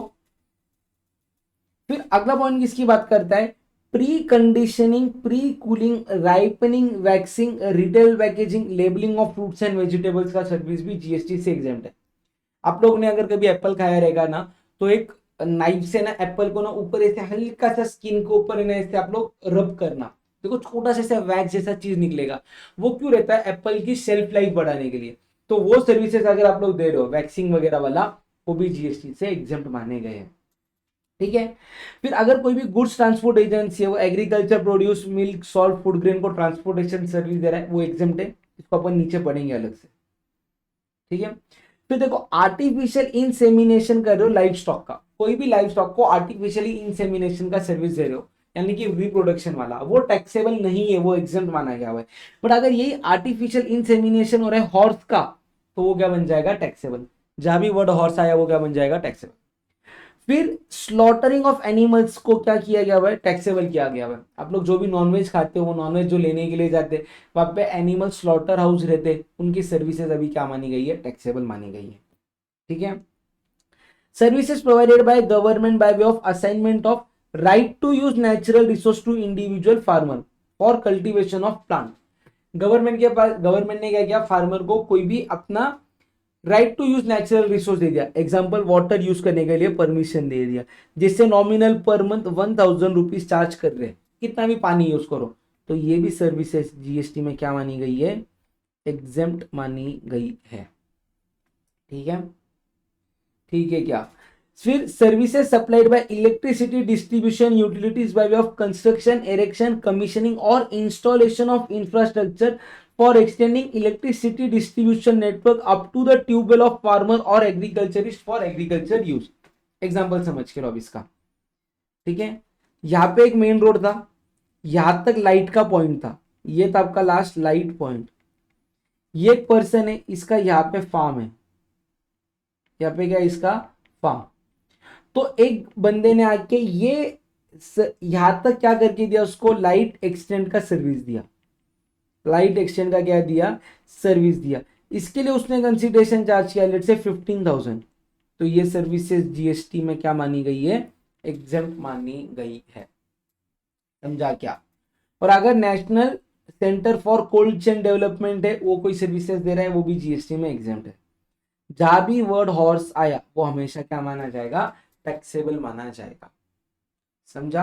अभी 1 मिनट के लिए आप लोग सब लोग पॉज ले लो, वीडियो को पॉज कर लो, 1 मिनट के लिए सब शांत हो जाओ, दो अपने सेगमेंट्स हो गए, फिर हम लोग कंटिन्यू करेंगे हमारा अगला वाला पॉइंट। ठीक है। वीडियो को पॉज कर लो सब लोग। चलो गाइस, हो गया आप लोगों का। स्टार्ट करेंगे हम लोग अभी अगला पॉइंट, जो कौन से सेगमेंट की बात कर रहे हैं यहाँ पे अभी, एजुकेशन रिलेटेड सर्विसेज के बारे में। देखो, services are provided by an educational institution to its student, faculty and staff. कोई भी एजुकेशनल सर्विसेज अगर एजुकेशनल इंस्टीट्यूशन अपने स्टूडेंट, फैकल्टी, स्टाफ को दे रहा है तो एग्जेम्प्ट है। By an educational institution by way of conduct of entrance examination against consideration in the form of entrance fees. मान लो कल जाके आप लोग सब आईआईटी करने के लिए जा रहे हो, या कोई भी कोर्स करने के लिए जा रहे हो, तो आप कॉलेज के लिए कौन सा एग्जाम देते हो, एंट्रेंस एग्जामिनेशन देते हो। अभी तक आप कॉलेज के स्टूडेंट नहीं हो, आप लोग सिर्फ एंट्रेंस एग्जामिनेशन दे रहे हो, उसके लिए आप लोग क्या चार्ज कर रहे हो, मतलब कॉलेज क्या चार्ज कर रहा है आपसे, एंट्रेंस फीस, वो भी जीएसटी से एग्जाम मानी गई है। ये आता है important point. Services are provided to an educational institution. अच्छा, मतलब क्या, देखो ये दोनों केस में ना, जो आपका एजुकेशन इंस्टीट्यूशन है वो सप्लायर है। वो कौन है, सप्लायर। यहां पे आपका ये जो एजुकेशन इंस्टीट्यूशन है ना, ये कौन है, आपका रेसिपिएंट है। तो यहां पे एग्जेम्पशन कौन से बातों के लिए मिलेगा, वो देखो। अगर आप लोग एजुकेशन इंस्टीट्यूशन को सर्विसेज दे रहे हो bye way of transportation of student, faculty और स्टाफ, आप लोग उनको ट्रांसपोर्टेशन का सर्विस दे रहे हो, जिसके अंदर आप लोग स्टूडेंट, फैकल्टी या स्टाफ को ट्रांसपोर्ट करा रहे हो, तो ये एग्जेम्प्ट है कौन से स्टैंडर्ड तक, प्री स्कूल एंड एचएससी। मतलब समझो अगर आप लोग ट्रांसपोर्टेशन ऑफ स्टूडेंट का सर्विस दे रहे हो 9th स्टैंडर्ड के स्टूडेंट्स को, तो वो जीएसटी में क्या है, एग्जेम्प्ट। बट अगर यही सर्विसेज आपने कॉलेज के स्टूडेंट को दी, तो क्या बन जाएगा, टैक्सेबल। सेम वे में अगर आप लोग कोई भी catering including mid day meal का सर्विसेज दे रहे हो स्कूल को, तो वो एग्जेम्प्ट है, बट वो स्कूल जो कहाँ तक पढ़ाती है, प्री स्कूल या HSC तक पढ़ाती है, उनके लिए एग्जेम्प्ट है, बाकियों के लिए टैक्सेबल बन जाएगा। ठीक है। फिर अगर आप लोग सिक्योरिटी और क्लीनिंग और हाउसकीपिंग सर्विसेज दे रहे हो इन एजुकेशनल इंस्टीट्यूशन, तो प्री स्कूल और HSC तक एग्जेम्प्ट है। अच्छा सर, अगर ये आउटसाइड एजुकेशनल इंस्टीट्यूशन दिया तो वो क्या बन जाएगा, टैक्सेबल। वो क्या बन जाएगा, टैक्सेबल। अच्छा सर, अगर ये इन हाउस दिया एजुकेशनल इंस्टीट्यूशन में दिया जो कॉलेज चला रहा है, तो भी वो क्या बन जाएगा, टैक्सेबल बन जाएगा। ठीक है। फिर आप लोग सर्विसेज दे रहे हो ऑनलाइन एजुकेशनल जर्नल की, तो ये एग्जाम नहीं है HSC तक, यानी कि ये किसको एग्जाम है, कॉलेज वालों के लिए एग्जाम है। और लास्ट में अगर कोई भी आप लोग एंट्रेंस कंडक्ट करवा रहे हो किसी के लिए भी, तो वो एग्जाम है सबके लिए। ठीक है, एंट्रेंस एग्जामिनेशन सबके लिए एग्जाम माना गया है। फिर एजुकेशन इंस्टीट्यूशन यानी कि प्री स्कूल आ गया, अप टू HSC और इक्विवेलेंट आ गया, या कोई भी ऐसा क्वालिफिकेशन जो recognised by law for the time being in force. तो आपका एजुकेशन इंडिया में रिकॉग्नाइज होना चाहिए। समझा क्या। ठीक है। फिर उसके अंदर स्टेट एंड एजुकेशनल बोर्ड को एजुकेशनल इंस्टीट्यूशन माना जाएगा। Clarification regarding supply of various services by central और state board such as national board examination, तो उसको क्या बोला गया भाई, ये GST के सर्विसेज देखो, GST is exempt on services provided by central or state board by way of conduct of examination for student including conduct of entrance examination। 10th standard के बोर्ड या 12th स्टैंडर्ड के board के जब आप लोगों को form भरने पड़ते हैं, तब आपको गवर्नमेंट को एक फीस पे करना पड़ता है, वो GST में क्या माना गया हुआ है, एग्जेम्प्ट माना गया है। ठीक है। फिर ये एक पॉइंट आता है एग्रीगेशन सर्विसेज, नीचे बता दूंगा मैं आप लोगों को क्या है। अगर कोई भी डिग्री कोर्सेज दे रहे तो डिग्री कोर्सेज भी एग्जाम रहेगी अगर वो रिकॉग्नाइज्ड बाय लॉ है इन इंडिया। तो अगर कोई भी डिग्री कोर्स आप लोगों को मिल रहा है जो इंडिया में रिकॉग्नाइज नहीं है, फॉरेन में रिकॉग्नाइज्ड है बट इंडिया में रिकॉग्नाइज नहीं है, तो वो बन जाएगा टैक्सेबल। प्राइवेट कोचिंग को कोई भी एग्जामेशन नहीं मिलेगा, वो हर बार टैक्सेबल रहेगा। ठीक है। क्वालिफिकेशन फॉरेन रिकॉग्नाइज्ड कोर्स का मिल रहा है, इंडिया में रिकॉग्नाइज नहीं है, वो भी क्या बन जाएगा, टैक्सेबल। अभी आते हैं बोर्डिंग स्कूल। देखो, जब आप लोग बोर्डिंग स्कूल में एडमिशन लेते हो ना, तो जो भी आप लोग फीस पे करते हो, वो एजुकेशन साथ में अकोमोडेशन मतलब हॉस्टल वगैरह का, साथ में मेस का खाना भी इंक्लूडेड रहता है। तो इसको भी कंपोजिट सप्लाई माना गया हुआ है, जिसके अंदर प्रिंसिपल सप्लाई आपका एजुकेशन सर्विसेज है, तो ये दोनों सर्विसेज उसके साथ कॉम्प्लीमेंट्री मानी जाती है, तो ये टैक्सेबल होगा प्रिंसिपल के रेट के हिसाब से। और प्रिंसिपल सप्लाई जो एजुकेशन सर्विसेज है वो अगर एग्जेम्प्ट है, तो ये पूरे ट्रांजैक्शन के ऊपर GST नहीं लगेगा। समझा क्या। फिर अगर स्टूडेंट से कोई भी पैसा लिया फॉर कैंपस प्लेसमेंट, उसके ऊपर GST नहीं आएगा। अगर आप लोग कोई भी डुअल क्वालिफिकेशन के लिए अप्लाई कर रहे हो, डुअल क्वालिफिकेशन यानी कि आप लोग MBA करने जा रहे हो, MBA, तो आप MBA दो बातों में कर रहे हो, MBA इन फाइनेंस कर रहे हो, डिग्री रिकॉग्नाइज, और साथ में ना वहां पे आप लोगों को कुकिंग भी सिखाया जा रहा है। तो सबसे पहले अगर both course are recognised by law, तो GST देने की जरूरत ही नहीं है, क्योंकि दोनों रिकॉग्नाइज्ड है, दोनों एग्जाम्प्ट है। अगर एक रिकॉग्नाइज नहीं है, तो चेक करो क्या दोनों का फीस अलग अलग बताया है। अगर हाँ, तो जिसका एग्जेम्पशन वाला चीज है उसकी अमाउंट को एग्जेम्प्ट कर दो, जो एग्जेम्प्ट नहीं है उसको टैक्सेबल कर दो। बट अगर इसका आपसे टुगेदर सिंगल फीस लिया जाएगा, तो इसको अपन मानेंगे मिक्स्ड सप्लाई। क्या मानेंगे, मिक्स सप्लाई, और पूरे सप्लाई के ऊपर GST आ जाएगा ऑन हाईएस्ट परसेंटेज। क्लियर है। फिर यहाँ पे सप्लाई हो रहा है फूड और मेस इन कैंटीन, सर्विसेज दे रहा है अगर एजुकेशनल इंस्टीट्यूशन, तो एग्जाम्प्ट है। अगर थर्ड पार्टी सर्विसेज दे रहा है और वो एजुकेशनल इंस्टीट्यूशन को दे रहा है, तो एग्जाम्प्ट है। Third party staff student faculty को दे रहा है, तो वो बन जाएगा टैक्सेबल। ठीक है। आंगनवाड़ी में कोई भी आप लोग मिड डे मील का सर्विस दे रहे हो, वो भी GST से एग्जेम्प्ट माना गया है। बिल्डिंग स्कूल की अगर आप लोग लेट आउट कर रहे हो एजुकेशन इंस्टीट्यूशन की, वो भी GST में टैक्सेबल है। Services provided by an person to educational institution in respect of imparting any skill knowledge education और डेवलपमेंट कोर्स और any other knowledge enhancement activity whether for student और फैकल्टी इज टैक्सेबल। मतलब क्या है, देखो पहले के जमाने में क्या होता था, सारे स्कूल में अगर आप लोग देखोगे तो एक ब्लैक कलर का या व्हाइट कलर का बोर्ड रहता था, उसके ऊपर लिखने का काम करते थे। अभी स्कूल को क्या करना था, जैसे अभी अपन ऑनलाइन पढ़ रहे, वैसा ऑनलाइन प्लेटफॉर्म चालू करना था जिसके ऊपर वो आईपैड से लिखे और प्रोजेक्टर से चीजें बच्चों को दिखना स्टार्ट हो जाए। उसके लिए उन्होंने क्या किया, एक टेक्नीशियन को बुलाया। टेक्नीशियन, और टेक्नीशियन ने आके क्या किया, जितना भी स्टाफ है ना उसको ये टीचिंग करवाया कि ऑनलाइन कैसे पढ़ाते, क्या कैसे करते, ऑनलाइन कैसे पढ़ाते। उसके लिए स्कूल ने इसको टेक्नीशियन को फीस पे किया, लेट से 2 लाख रुपीज। तो ये 2 लाख रुपीज जीएसटी में एग्जेम्प्ट नहीं माने गए हैं, इसके ऊपर जीएसटी देना पड़ेगा। ठीक है, ठीक है क्या। Placement services provided to educational institution for securing job placement are not covered under exemption, इसके लिए उसके ऊपर टैक्स देना पड़ेगा।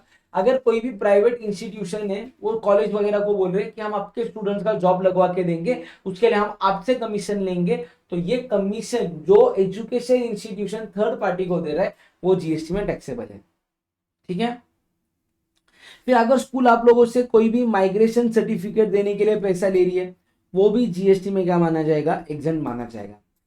फिर आते हैं आईआईएम के कोर्सेज। अगर आईआईएम के कोर्स लॉन्ग ड्यूरेशन कोर्स है, जिनका ड्यूरेशन 1 ईयर और मोर है, वो एग्जेम्प्ट माने जाएंगे। शॉर्ट ड्यूरेशन कोर्स जिनका ड्यूरेशन 6 महीने से कम है, वो क्या माना जाएगा, यहाँ पे एग्जेम्प्ट नहीं माना जाएगा, यानी कि वो माना जाएगा टैक्सेबल अंडर जीएसटी। ठीक है, फिर डायरेक्टोरेट जनरल शिपिंग, अगर कोई भी maritime courses which are conducted by maritime training institute of India provide कर रहा है, तो वो भी जीएसटी में क्या माना गया हुआ है, एग्जेम्प्ट माना गया। ठीक है, अगर आप लोग कोई भी आपका मोटर व्हीकल को रेंट पे दे रहे हो for transport of student faculty और स्टाफ, देखो यहाँ पे अपन ने पढ़ा था ट्रांसपोर्टेशन ऑफ स्टूडेंट फैकल्टी और स्टाफ, किधर गया, हाँ ये कहां तक एग्जेम्प्ट है, सिर्फ और सिर्फ एचएससी तक। अगर ये कॉलेज में सर्विसेज प्रोवाइड हुई, वो क्या बन जाएगा, टैक्सेबल बन जाएगा। वो पॉइंट है यहाँ पे। फिर आता है एफिलिएशन सर्विसेज। एफिलिएशन सर्विसेज यानी कि जो आपके स्टेट बोर्ड रहते हैं या सेंट्रल बोर्ड रहते हैं, सीबीएसई या आईसीएसई, वो ना स्कूल को अपने साथ एफिलिएट होने के लिए कुछ पैसा चार्ज करते हैं। तो अगर वो कॉलेजेस से कोई भी पैसा चार्ज कर रहे हैं, फॉर एग्जांपल यहाँ पे ना पुणे में एक यूनिवर्सिटी है, सावित्रीबाई पुणे यूनिवर्सिटी, उसने क्या किया, एक कॉलेज है, लेट से कॉलेज है मिस्टर सॉरी मिस्टर क्या बोल रहा हूँ, एक कॉलेज है पुणे का एग्जाम्पल बीएनसीसी, तो ये कॉलेज ने इससे एफिलिएशन चार्जेस लिए, वो बन जाएंगे टैक्सेबल। अगर एफिलिएशन चार्जेस सेंट्रल और स्टेट बोर्ड ले रहा है गवर्नमेंट स्कूल से, किससे ले रहा है, गवर्नमेंट स्कूल से, ये उल्टा हो गया, तो ये क्या बन जाएगा, एग्जेम्प्ट बन जाएगा। और अगर नॉन गवर्नमेंट स्कूल से ले रहा है तो वो क्या बन जाएगा, टैक्सेबल बन जाएगा। समझा क्या, क्लियर है वाला पॉइंट, एक बार रीड कर लो सब लोग। चलो डन, ये वाला पॉइंट आपका हो गया, पड़ गया। फिर आता है कोई भी सर्विसेज ये नीचे दिए गए हुए लोग प्रोवाइड कर रहे तो एग्जाम्प्ट रहेगा। मैं स्क्रीन दिखा रहा हूं आप लोगों को, एक सेकेंड के लिए रीड कर लेना, एग्जाम के लिए इतना इंपॉर्टेंट नहीं है।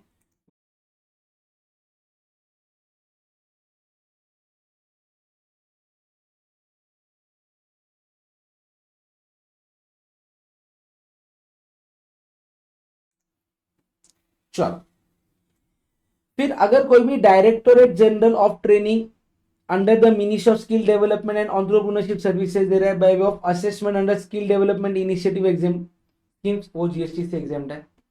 ये वाला पॉइंट नीचे एक पॉइंट आएगा, उसके अंदर कवर हो जाएगा।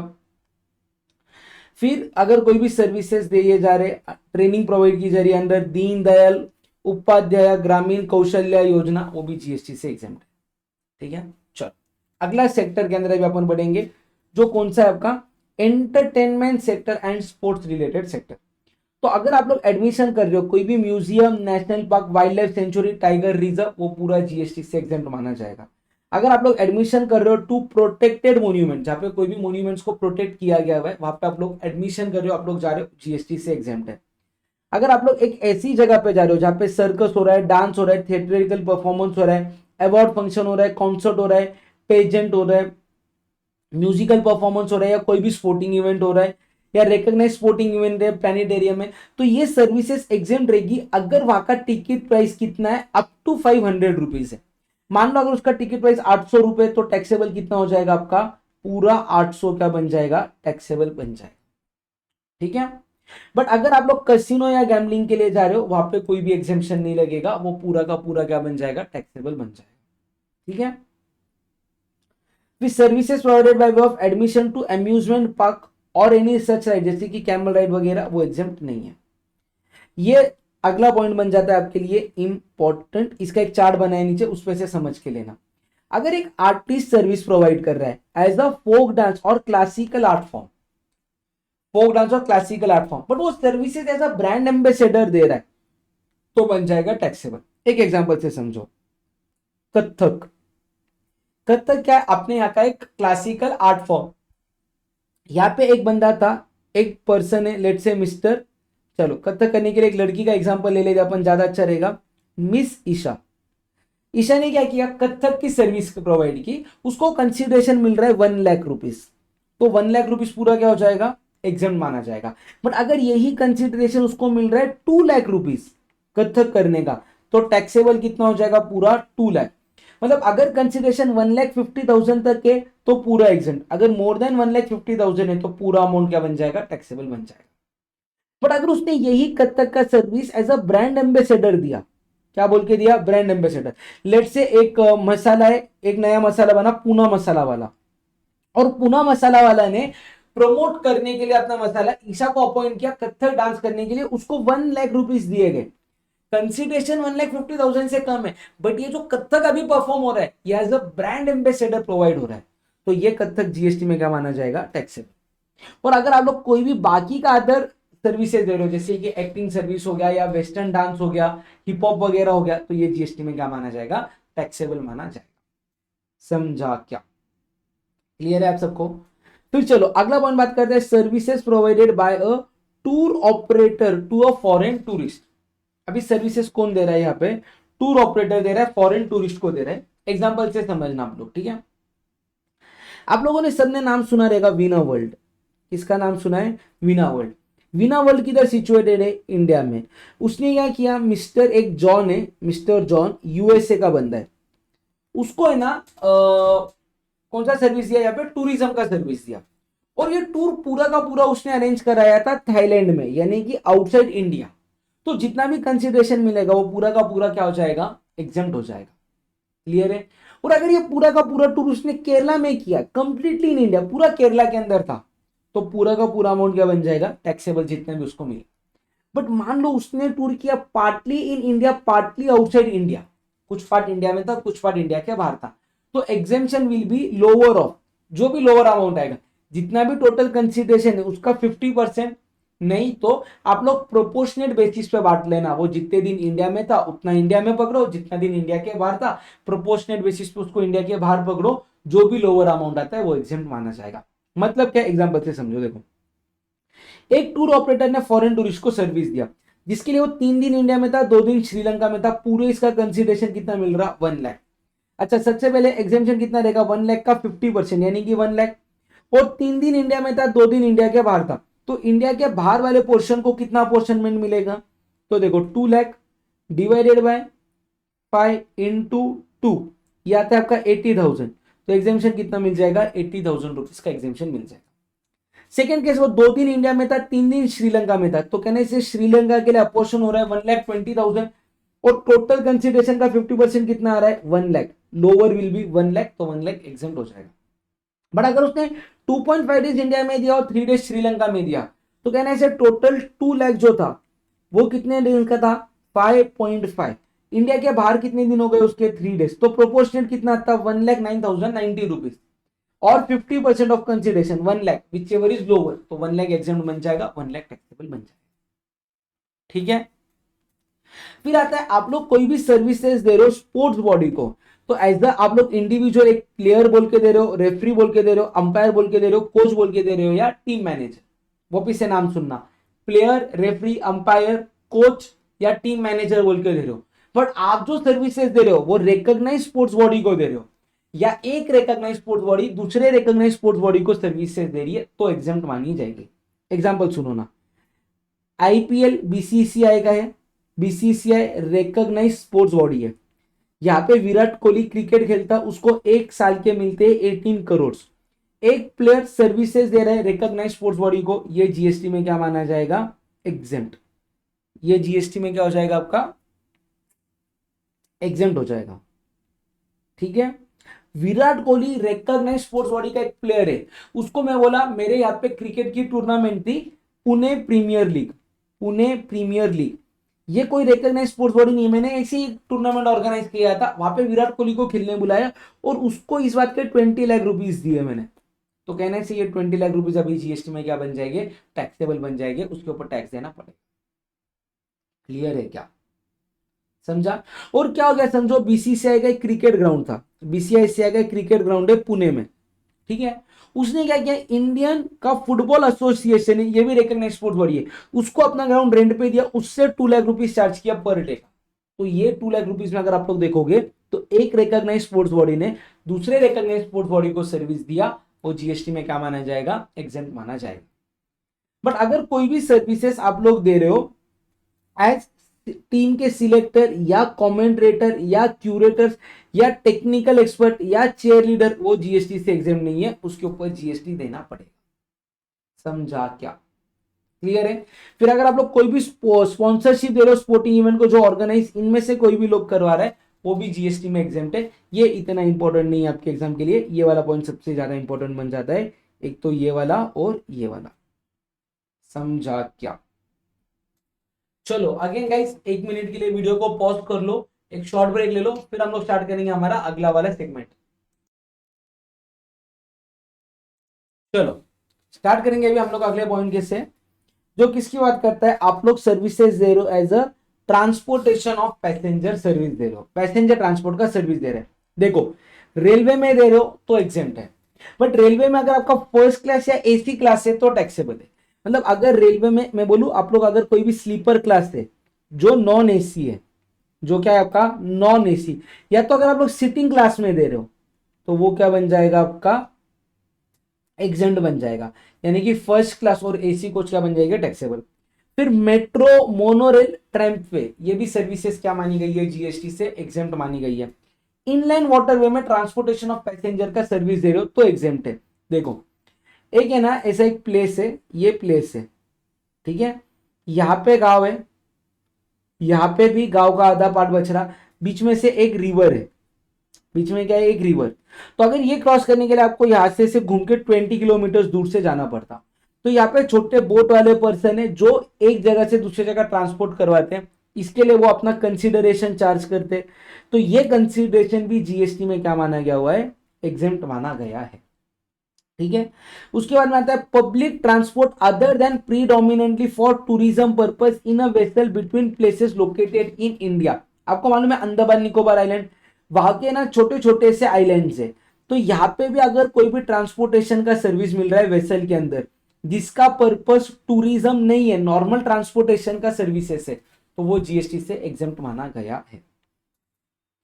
फिर अगर कोई भी मीटर कैब या ऑटो रिक्शा में आप लोग बैठ रहे हो, वो सर्विसेज एग्जेम्प्ट है। बट अगर आप लोगों ने रिक्शा को ईसीओ ओला या उबेर के थ्रू बुक किया, तो ईसीओ इसके ऊपर टैक्स पे करने के लिए लायबल है, ठीक है।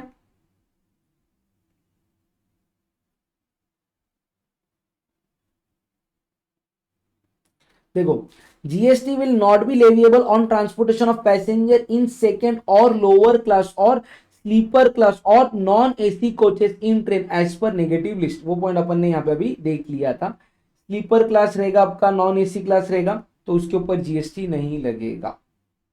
फिर अगर कोई भी service are provided by a leisure और चार्टर्ड व्हीकल और अ क्रूज शिप जो प्रीडोमिनेंटली टूरिज्म के लिए, आप लोगों ने अगर एक नाम सुना रहेगा तो कोर्टिला क्रूज रहता है, जो मुंबई से गोवा जाता है लीजर के लिए, तो उसके ऊपर जीएसटी लगेगा।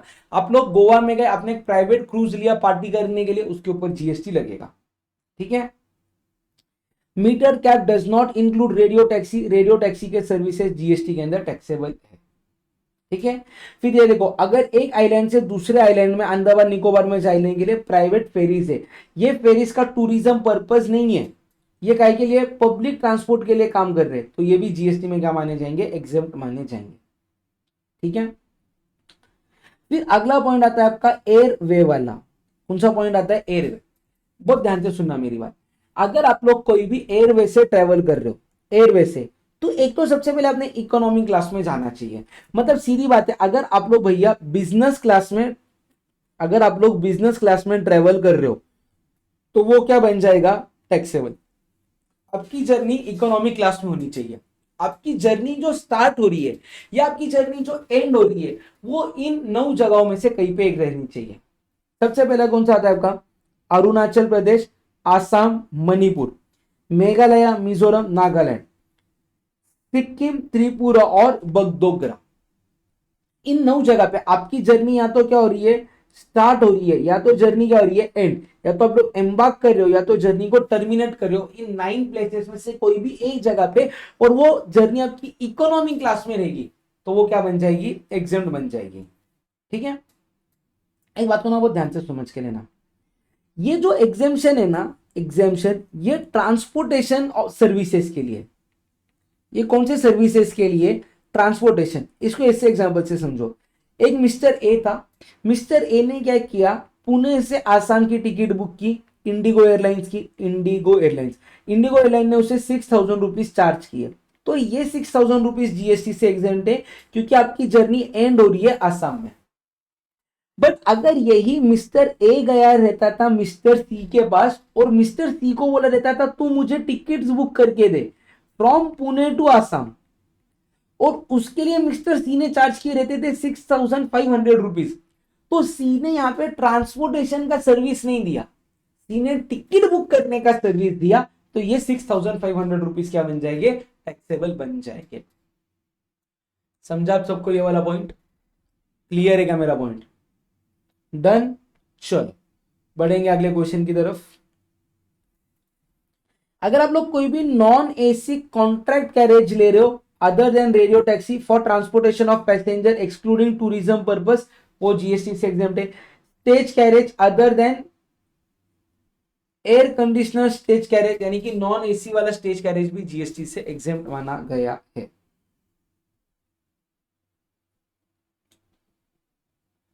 अगर आप लोग कोई भी नॉन एसी कॉन्ट्रैक्ट कैरेज ले रहे हो, देखो इधर नॉन एसी कॉन्ट्रैक्ट कैरेज को क्या बोला गया हुआ है, जीएसटी से एग्जेम्प्ट बोला गया हुआ है। तो एक बिजनेस ने क्या किया, नॉन एसी का कॉन्ट्रैक्ट कैरेज लिया, बट वो है ना अगर प्री डिटरमाइंड रूट पे चल रहा है तो एग्जेम्प्ट है। मतलब समझो ये रूट है, यहाँ पे कंपनी ने क्या बोला एक कॉन्ट्रैक्ट कैरेज को कि हमारे स्टाफ को आप ये जगह से वो जगह लेके जाना जो आपके रूट पे ही आता है, वो एग्जेम्प्ट है।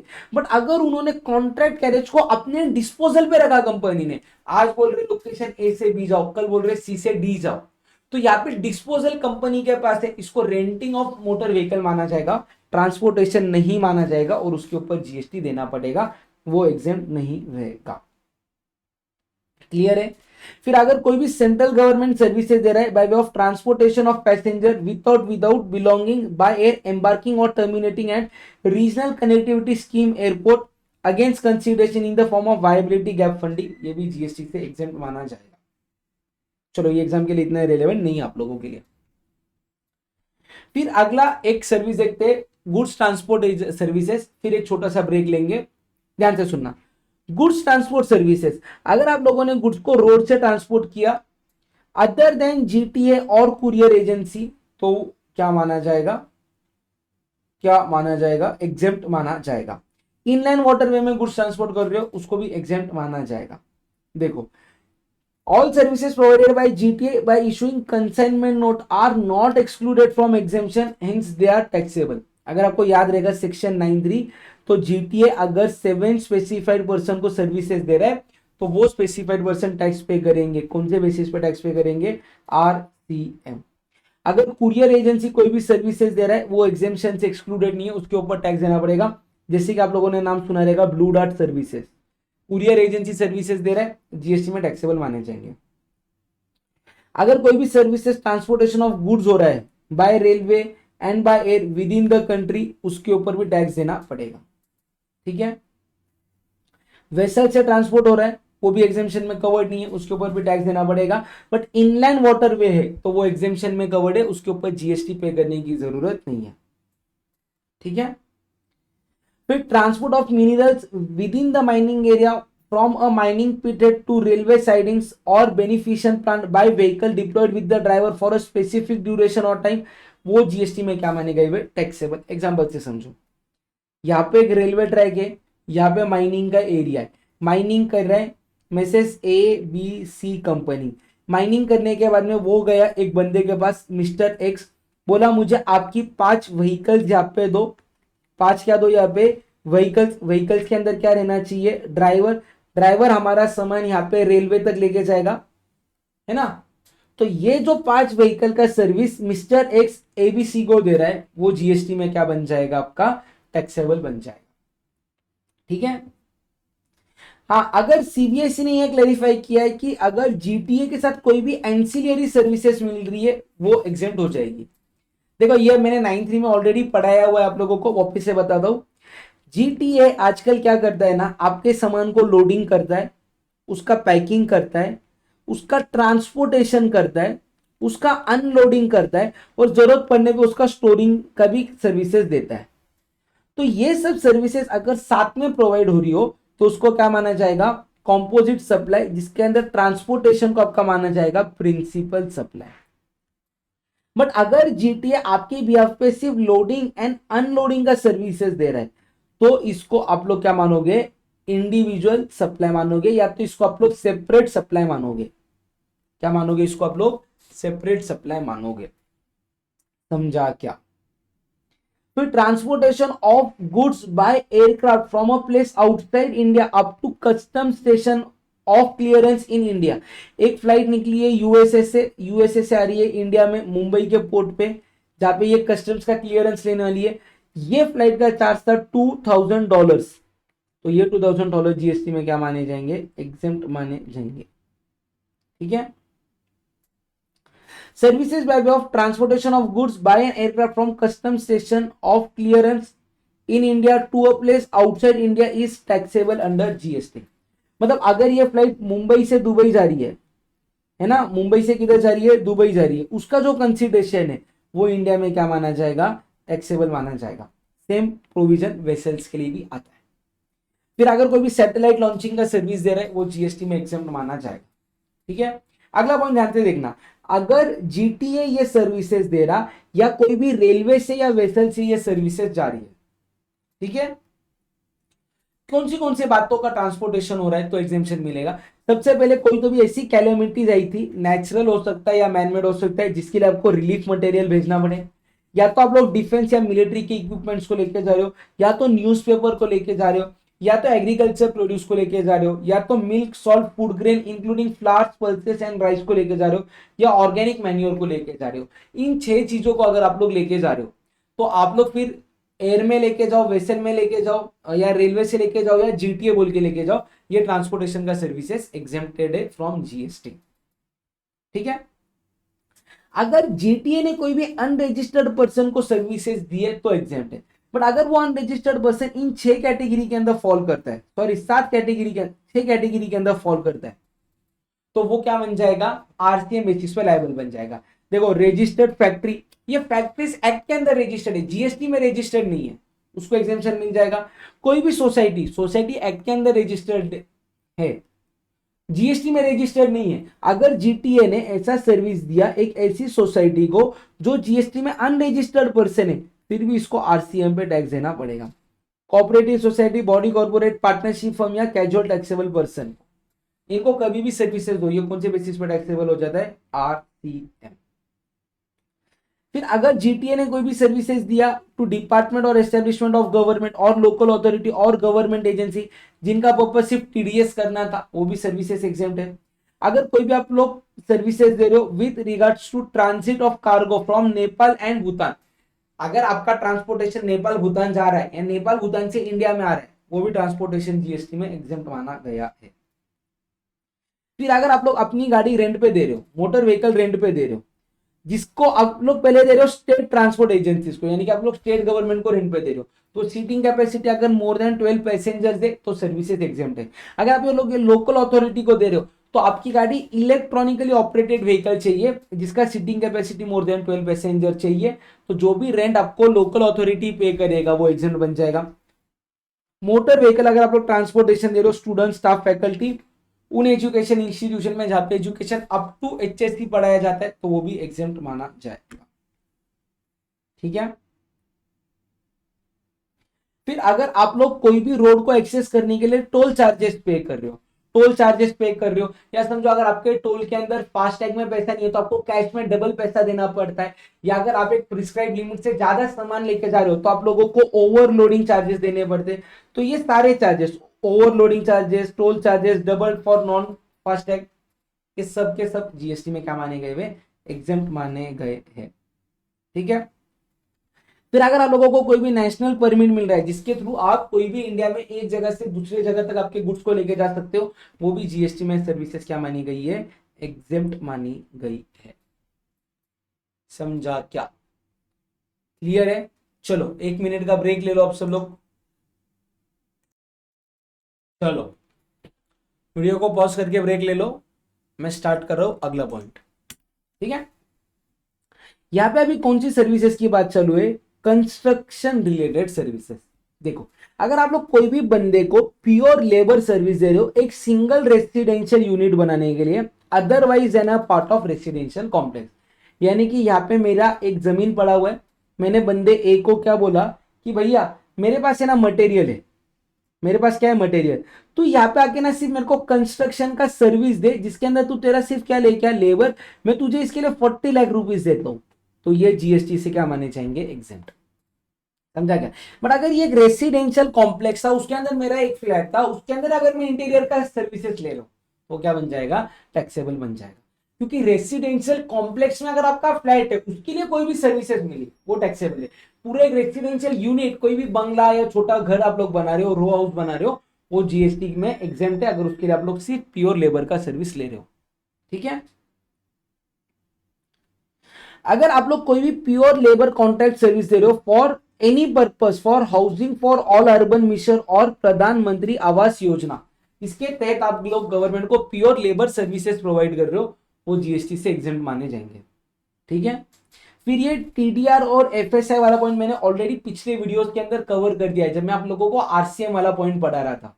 ठीक है, ये ऑलरेडी मैंने वहां पे कवर कर दिया है।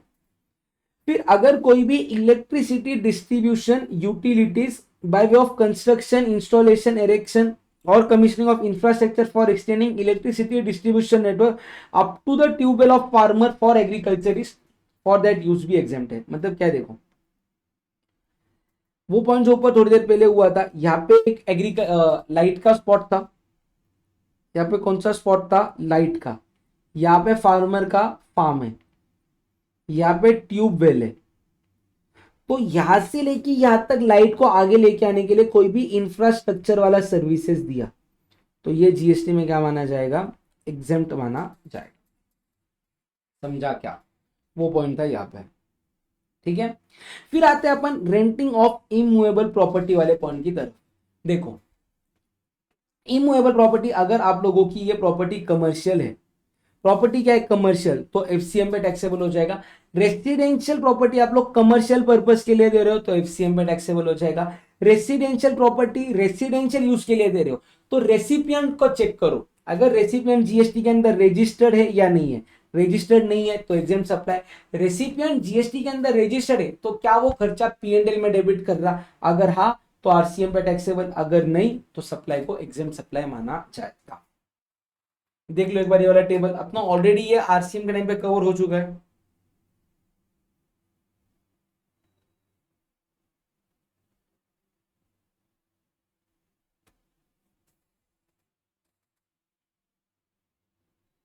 डन है, देखा ये अपन ने पहले। चलो अब इसके अंदर जो जो इंपॉर्टेंट पॉइंट्स मुझे आप लोगों को बताने मैं वही समझाऊंगा आप लोगों को। ठीक है। देखो अगर कोई भी अकोमोडेशन सर्विसेज दे रहे for students in the student residence, यानी कि कोई भी मैं बोलूँ क्या यहाँ पे पीजी का सर्विस या हॉस्टल का सर्विस बोल रहे, उसको रेंटिंग ऑफ इमूवेबल प्रॉपर्टी नहीं बोलते, उसको रेंटिंग ऑफ इमूवेबल प्रॉपर्टी नहीं बोलते, उसको अकोमोडेशन सर्विसेज बोलते और वो जीएसटी के अंदर टैक्सेबल है। अगले 5 मिनट मेरे साथ बने रहना क्योंकि इसी का नीचे और एक एक्सेप्शन आने वाला है, मैं अभी आप लोगों को समझा देता हूं। देखो ध्यान से, रेंटिंग ऑफ इमूवेबल प्रॉपर्टी अगर रेसिडेंशियल नेचर है तो एग्जेम्प्ट है। अगर अकोमोडेशन सर्विस कोई भी होटल, गेस्ट हाउस या लॉजिंग वगैरह दे रहा है तो वो टैक्सेबल बन जाएगा। हॉस्टल या पीजीज कोई भी सर्विसेज दे रहे वो भी टैक्सेबल बन जाएगा। ठीक है, ठीक है क्या? बट उसके अंदर है ना एक एक्सेप्शन आता है, तो मैं बता देता हूं। चलो उसके पहले एक दो पॉइंट्स को मैं बता देता हूं आप लोगों को कि अगर आप लोगों ने कोई भी हाउस को रेंट पे दिया and the same is used as hotel और lodge, renting of such transaction is not covered under this exemption. उसके ऊपर जीएसटी आएगा। अरे आप लोगों ने एयरबीएनबी का नाम सुना है क्या? एयरबीएनबी, एयरबीएनबी भी क्या है, एक टाइप का आपका घर है, उसको टेम्पररी आप लोगों को रेंट पे दिया जाता है, वो जीएसटी में एग्जाम नहीं है, वो जीएसटी में टैक्सेबल आ जाएगा। और यही पॉइंट देखो यहाँ पे भी बोला गया हुआ है, अगर फर्निश फ्लैट को आप लोग टेम्पररी बेसिस पे किसी को रहने के लिए दे रहे हो, वो रेंटिंग ऑफ इमूवेबल प्रॉपर्टी नहीं है, वो अकोमोडेशन वाला सर्विसेज है, वो जीएसटी में टैक्सेबल। ठीक है, बट नीचे ना एक पॉइंट आया था, नीचे एक पॉइंट आया था कि अगर आप लोग अकोमोडेशन सर्विसेज दे रहे हो जिसका value of supply maximum 20,000 rupees है पर मंथ पर पर्सन, और आप उसको मिनिमम 90 डेज के लिए दे रहे हो, समझ के लो। एक हॉस्टल है, एक क्या है आपका हॉस्टल है, या तो पेइंग गेस्ट में कोई लोग आपके पास रह रहे, स्टूडेंट भी रह सकते हैं, वर्किंग प्रोफेशनल भी रह सकते हैं, तो उनका सबसे पहले क्या चेक करोगे? Period of stay. अगर इनका period of stay less than 90 days है, लेस देन 90 डेज है, तो ये सर्विसेज क्या बन जाएगी आपकी? टैक्सेबल। और अगर ये पीरियड ऑफ स्टे 90 डेज और मोर है, तो आप उनसे क्या चेक करोगे? कंसिडरेशन पर मंथ चेक करोगे। अगर consideration per month up to 20,000 rupees है, अप टू कितना है? 20,000, तो ये क्या बन जाएगा? एग्जेम्प्ट। और अगर ये मोर देन 20,000 रुपीज है, तो ये क्या बन जाएगा? टैक्सेबल। क्या बन जाएगा? टैक्सेबल। समझा क्या? क्लियर है? हॉस्टल वाला पॉइंट में आपको बोला था, मेरे साथ बने रहो, नीचे क्लैरिफिकेशन आएगा, ये उसका क्लैरिफिकेशन है। ठीक है, तो देखो, एक पीजी अकोमोडेशन दे रहा है, 12,000 रुपीज रेंट ले रहा है, स्टे का ड्यूरेशन 90 डेज है, 90 डेज है, मतलब कहने से यहाँ पे duration is more than, sorry 6 months का है, यानी कि मोर देन 90 डेज है, और अमाउंट लेस देन 12,000 है, तो ये सर्विसेज एग्जेम्प्ट मानी जाएंगी। अच्छा, यहाँ पे हॉस्टल है, रेंट 15,000 है, लेस देन 20,000 है, बट सर्विसेज 60 डेज के लिए दे रहा, यानी कि लेस देन 90 डेज के लिए दे रहा, तो ये क्या बन जाएगा? टैक्सेबल बन जाएगा। ये क्या बन जाएगा? टैक्सेबल। अच्छा, हॉस्टल दे रहा है सर्विसेज 6 मंथ्स के लिए, यानी कि मोर देन 90 डेज दे रहा है, but consideration is also more than 20,000, तो ये भी क्या बन जाएगा? टैक्सेबल। ठीक है, फिर एक पीजी है, वो 10 स्टूडेंट से 12,000 रुपीज दे रहा, 5 स्टूडेंट से 22,000 रुपीज दे रहा, पीरियड 6 मंथ का है। अच्छा, period is more than 90 days, तो इधर कोई प्रॉब्लम नहीं है। पहले केस में consideration is less than 20,000 rupees, तो इसको अपन एग्जाम्प्ट मानेंगे। सेकेंड केस में consideration is more than 20,000 rupees, उसको अपन टैक्सेबल मानेंगे। समझा क्या? क्लियर है? ये पॉइंट आपके एग्जाम के लिए इतना रिलेवेंट नहीं है। ठीक है, ठीक है, ठीक है, चलो अभी ये अगला पॉइंट है ना, एकदम आराम आराम से समझ के लेना। ठीक है, अपफ्रंट अमाउंट, अपफ्रंट अमाउंट यानी कि जितने भी आपका आगे वाला पीरियड है लीज का, उसका पैसा डे 1 पे आप लोगों ने ले लिया, फिर उसको आप लोग कुछ भी बोलो, प्रीमियम बोलो, सैलरी बोलो, कॉस्ट बोलो, प्राइस बोलो, डेवलपमेंट बोलो, चार्ज बोलो, या और कोई भी नाम से बोलो, आप लोगों ने एडवांस में पैसा ले लिया। क्यों पैसा लिया? Payable in respect of services by granting long term lease of 30 years और मोर। आपको जो लमसम पैसा स्टार्टिंग में मिल रहा है, वो ऐसे लॉन्ग टर्म लीज के लिए मिल रहा है जिसका पीरियड 30 इयर्स और मोर है, ऑफ इंडस्ट्रियल प्लॉट्स और plot for development of infrastructure for financial और business provided by state government industrial development corporation. हर एक स्टेट में ना एक जगह रहती है इंडस्ट्रियल कॉर्पोरेशन वाली जगह, वो जगह लॉन्ग टर्म लीज के लिए पब्लिक को दी गई है यूज करने के लिए, प्रोवाइडेड कौन से काम के लिए यूज करने के लिए दी गई है? वो इंडस्ट्रियल या फाइनेंशियल एक्टिविटी के लिए। तो देखो कंडीशन में क्या क्या होना चाहिए? एक तो पीरियड किससे ज्यादा होना चाहिए आपका? 30 इयर्स और मोर होना चाहिए, प्लस जो उसका पर्पज है यूज करने के लिए वो क्या रहना चाहिए? इंडस्ट्रियल एक्टिविटी होना चाहिए या फाइनेंशियल एक्टिविटी होना चाहिए। और ये जगह रेंट पे कौन दे रहा है? आपका स्टेट इंडस्ट्रियल डेवलपमेंट कॉर्पोरेशन दे रहा है। तो ये जो भी अपफ्रंट अमाउंट मिलेगा वो जीएसटी में क्या बन जाएगा? एग्जेम्प्ट बन जाएगा। एग्जांपल से समझो आप लोग। यहाँ पे देखो, गुजरात इंडस्ट्रियल डेवलपमेंट कॉर्पोरेशन ने 99 इयर्स के लिए आप लोगों को जगह दी, जिसके लिए उन्होंने आपसे चार्ज किया 50 लाख रुपीस।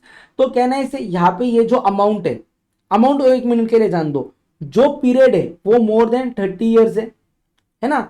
एनुअल हिसाब से 1 रुपए ले रहे, बट आज उन्होंने कितना रुपीस लिया आपसे? 1 लाख रुपीस। ये land as a plot in industrial land, उन्होंने लैंड को यूज किया इंडस्ट्रियल पर्पस के लिए, तो ये जीएसटी में माना जाएगा exempt. Maharashtra industrial development corporation ने आपको लैंड दिया 20 इयर्स के लिए, तो कहने से period is less than 30 years, तो इसको एग्जेम्पशन नहीं मिलेगा, तो ये क्या बन जाएगा आपका? टैक्सेबल बन जाएगा। अच्छा, अगला पॉइंट क्या बोल रहा, हरियाणा स्टेट इंडस्ट्रियल ने आप लोगों को प्लॉट दिया 99 ईयर्स के लिए, क्या बनाने के लिए, शॉपिंग मॉल बनाने के लिए। आप लोग देखो यहाँ पे कोई भी इंडस्ट्रियल एक्टिविटी या फाइनेंशियल एक्टिविटी नहीं कर रहे हो, आप लोग यहाँ पे कमर्शियल एक्टिविटी कर रहे हो। तो भले ही पीरियड यहाँ पे 30 ईयर्स से ज्यादा है, बट एक्टिविटी यहाँ पे दोनों में से नहीं आ रही है, तो ये क्या बन जाएगा, टैक्सेबल। ठीक है। अच्छा, लास्ट केस क्या बोलता है कि यहाँ पे प्लॉट आपको 99 ईयर्स के लिए मिला, मोर देन 30 ईयर्स के लिए मिला, कई के लिए मिला था, मैन्युफैक्चरिंग यूनिट डालने के लिए, यानी कि इंडस्ट्रियल यूनिट डालने के लिए मिला था। आपने बाद में वहां पे शॉपिंग मॉल बना दिया, मतलब जब आपने ओरिजिनली पैसा दिया था तब आपने कंडीशन को फुलफिल किया, तब स्टार्टिंग में ये एग्जेम्प्ट था, बाद में आपने क्या किया, कंडीशन को वायलेट कर दिया, तो आपको इसके ऊपर जीएसटी देना पड़ेगा, साथ में इंटरेस्ट एंड पेनल्टी दोनों देना पड़ेगा। ठीक है। और अगर आप लोग प्रेफरेंशियल लोकेशन चार्जेस दे रहे हो एंड इंस्टॉलमेंट भी दे रहे हो, जैसे कि लीज प्रीमियम था 45 लाख का, 5 लाख का प्रेफरेंशियल लोकेशन चार्ज था, टेन्योर कितना है 60 ईयर्स का, यानी कि ये बोलूं मैं मोर देन 30 ईयर्स है, और अमाउंट आप लोग 5 एनुअल इंस्टॉलमेंट में दे रहे हो, यानी कि देखो टोटल 50 लाख देना है, आप लोग हर साल 10 लाख रुपए दे रहे हो, तो ये 10 सारे के सारे अमाउंट भी जीएसटी से एग्जेम्प्ट मानी जाएगी।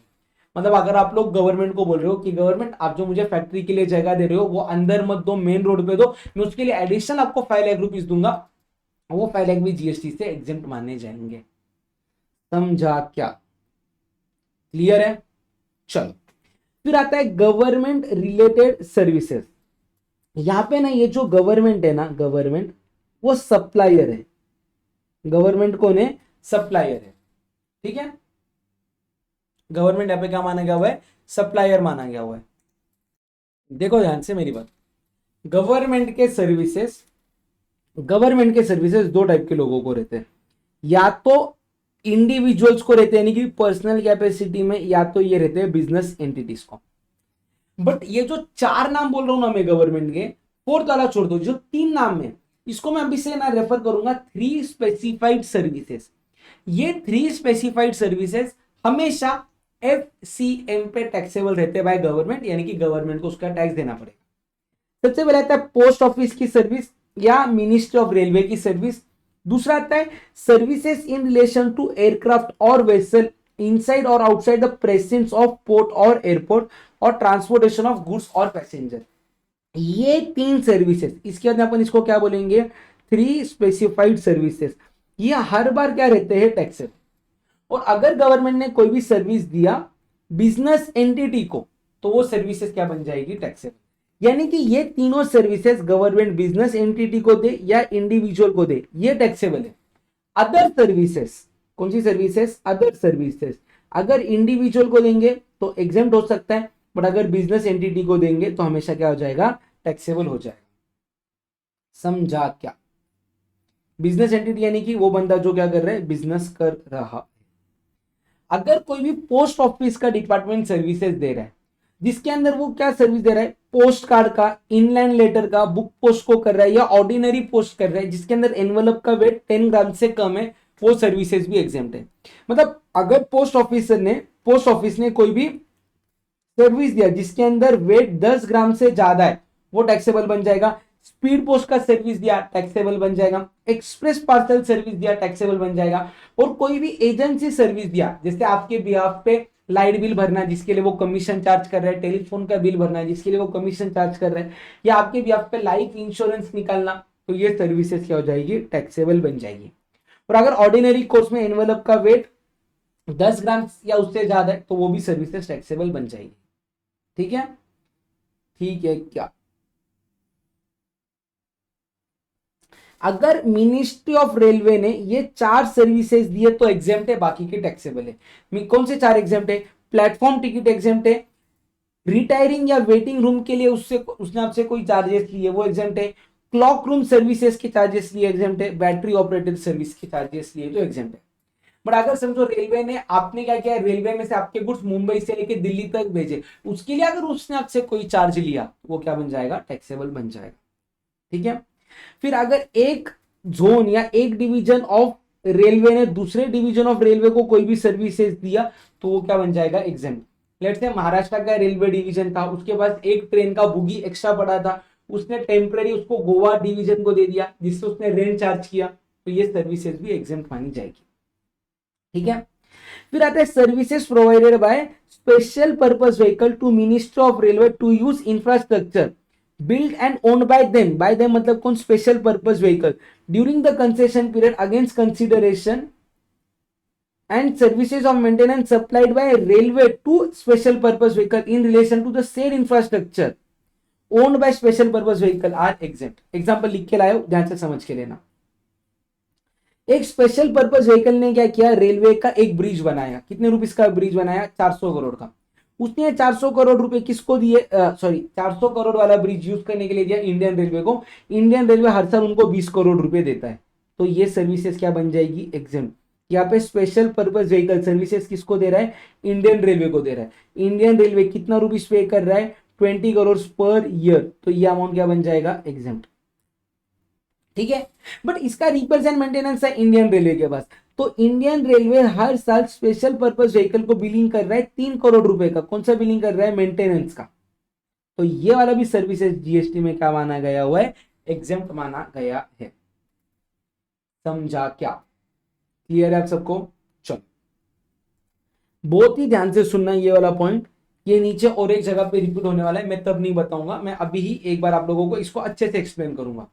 ठीक है, देखो यहां पे ना गवर्नमेंट सर्विसेज दे रहा है इन फाइनेंशियल ईयर 25-26, ये सर्विसेज दे रहा है बिजनेस एंटिटी को। ठीक है, तो बिजनेस एंटिटी का है ना एग्रीगेट टर्नओवर चेक करो इन फाइनेंशियल ईयर 24-25, यानी कि जिस साल सर्विस मिल रही कहने से उसका प्रीसीडिंग फाइनेंशियल ईयर में आपको क्या चेक करना है, एग्रीगेट टर्नओवर। ये एग्रीगेट टर्नओवर से ये बंदा या तो जीएसटी के लिए लायबल फॉर रजिस्ट्रेशन है, या तो नॉट लायबल फॉर रजिस्ट्रेशन है, या तो लायबल फॉर रजिस्ट्रेशन है, या तो नॉट लायबल फॉर रजिस्ट्रेशन है। तो अगर ये लायबल फॉर रजिस्ट्रेशन था पिछले साल, तो इस साल यानी कि फाइनेंशियल ईयर 25-26 में जो भी गवर्नमेंट इसको सर्विसेज देगा वो क्या बन जाएगी, टैक्सेबल। और अगर ये पिछले साल नॉट लायबल फॉर रजिस्ट्रेशन था, तो इस साल यानी कि गवर्नमेंट जो भी इसको सर्विसेज देगा वो क्या बन जाएगा, एग्जेम्प्ट। वो क्या बन जाएगा, एग्जेम्प्ट बन जाएगा। समझा क्या। तो जिस साल गवर्नमेंट आप लोगों को सर्विसेज दे रहा है, आपको क्या चेक करना है, पिछले साल का एग्रीगेट टर्नओवर। अगर आप वहां पे लायबल फॉर रजिस्ट्रेशन थे तो इस साल आपको टैक्स देना पड़ेगा, अगर आप नॉट लायबल फॉर रजिस्ट्रेशन थे तो इस साल वो सर्विसेज एग्जेम्प्ट हो जाएगी। क्लियर है सबको, क्लियर है। अगेन ये जो 3 पॉइंट आते हैं, डिपार्टमेंट ऑफ पोस्ट यानी कि 3 स्पेसिफाइड सर्विसेज, इसके लिए ये एक्सेप्शन नहीं है, ये हमेशा टैक्सेबल है। और रेंटिंग ऑफ इमूवेबल प्रॉपर्टी के लिए भी एक्सेप्शन नहीं है, उसके लिए भी टैक्स देना पड़ेगा। बट मान लो एक दूसरा एग्जांपल, ठीक है, आपका फाइनेंशियल ईयर 25-26 में गवर्नमेंट ने आपको एक लाइसेंस इशू किया, लाइसेंस का प्राइस था 10 लाख रुपए। तो आपका क्या चेक करेंगे, 24-25 का टर्नओवर, वो था मोर देन एग्रीगेट टर्नओवर, तो आपको इसके ऊपर आरसीएम पे टैक्स देना पड़ेगा, क्योंकि आप लोग यहाँ पे लायबल फॉर रजिस्ट्रेशन थे। बट अगर यही पिछले साल 24-25 में आपका aggregate turnover was less than basic limit for registration, यानी कि आप यहाँ पे लायबल नहीं थे रजिस्ट्रेशन लेने के लिए, तो ये सर्विसेज आपके लिए क्या हो जाएगी, एग्जेम्प्ट हो जाएगी। समझा क्या।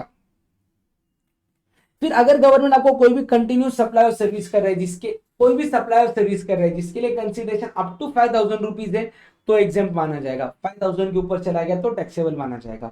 कंटिन्यूस सप्लाई ऑफ सर्विस यानी कि आपको मोर देन 3 मंथ्स के लिए गवर्नमेंट कोई भी सर्विस दे रहा है, तो पूरे का अमाउंट मिला के चेक करना क्या वो 5,000 तक है क्या।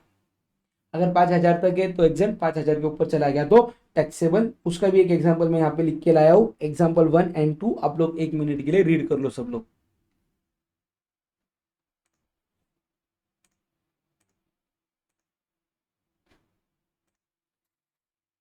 चलो एक एक एग्जांपल अपन मिलकर पढ़ लेते हैं। अगर गवर्नमेंट ने आपको वन टाइम सर्विस दी है बिलो 5,000, जैसे कि एक लोकल शॉप ओनर से लाइसेंस देने के लिए 4,000 रुपीज दिए, पूरा एग्जेम्प्ट है। बट अगर यही डिस्प्ले होर्डिंग करने के लिए 7,500 लिए, पूरा टैक्सेबल है। कंटिन्यूस सप्लाई ऑफ सर्विस कर रहा है, स्टेट पोल्यूशन बोर्ड ने आपसे 1000 रुपीज पर क्वार्टर लिए, पूरे साल में कितने लिए 4000, तो पूरा का पूरा एग्जाम बन जाएगा। अगर उसने यही आपसे 800 रुपए पर मंथ लिया आपकी वेस्ट कलेक्शन का, तो साल का 9600 हो गया, मोर देन 5000 पूरा टैक्सेबल। कौन सी सर्विसेज एक्सक्लूडेबल है, यानी कि not eligible even if less than 5000। Municipality ने आपसे 3000 रुपीज का प्रॉपर्टी टैक्स कलेक्ट किया, ये वैसे भी टैक्सेबल नहीं है। म्यूनसिपालिटी ने आपसे 4000 रुपीज वाटर सप्लाई लिया, तो इसके लिए सेपरेट एग्जेम्पशन लगेगा। म्यूनसिपालिटी ने आपसे 2000 रुपीज का सेवरेज चार्जेस लिए, इसको 5000 वाला रूल नहीं लगेगा। ये जान दो, ये आपके एग्जाम के लिए रिलेवेंट है भी नहीं, ठीक है। उसके बाद में अगर कोई भी एक गवर्नमेंट दूसरे गवर्नमेंट को सर्विसेज दे रहा है, वो भी जीएसटी से एग्जेम्प्ट माना जाएगा, बट वो 3 स्पेसिफाइड सर्विसेज दे रहा है तो वो टैक्सेबल माना जाएगा, ठीक है। गवर्नमेंट अगर आपको passport, visa, driving license, birth certificate, death certificate दे रहा है, उसके लिए कोई भी कंसिडरेशन चार्ज कर रहा है तो वो कंसिडरेशन टैक्सेबल बन जाएगा, ठीक है। Government services provided by government by way of registration required by law for the time being in force. जैसे कि समझो अगर आप लोग महाराष्ट्र में बिजनेस कर रहे हो तो आपको एक प्रोफेशनल टैक्स का रजिस्ट्रेशन लेना पड़ता है। उसके लिए अगर गवर्नमेंट ने कुछ भी आप लोगों से चार्जेस लिए तो वो चार्जेस जीएसटी से क्या माने जाएंगे, exempt. Employ state insurance corporation ने कोई भी सर्विसेज दिए वो एग्जेम्प्ट माने जाएंगे, ठीक है। जान दो, ये सब रीड कर लो आप लोग, मैं इंपॉर्टेंट वाले पॉइंट पे आता हूं सीधा।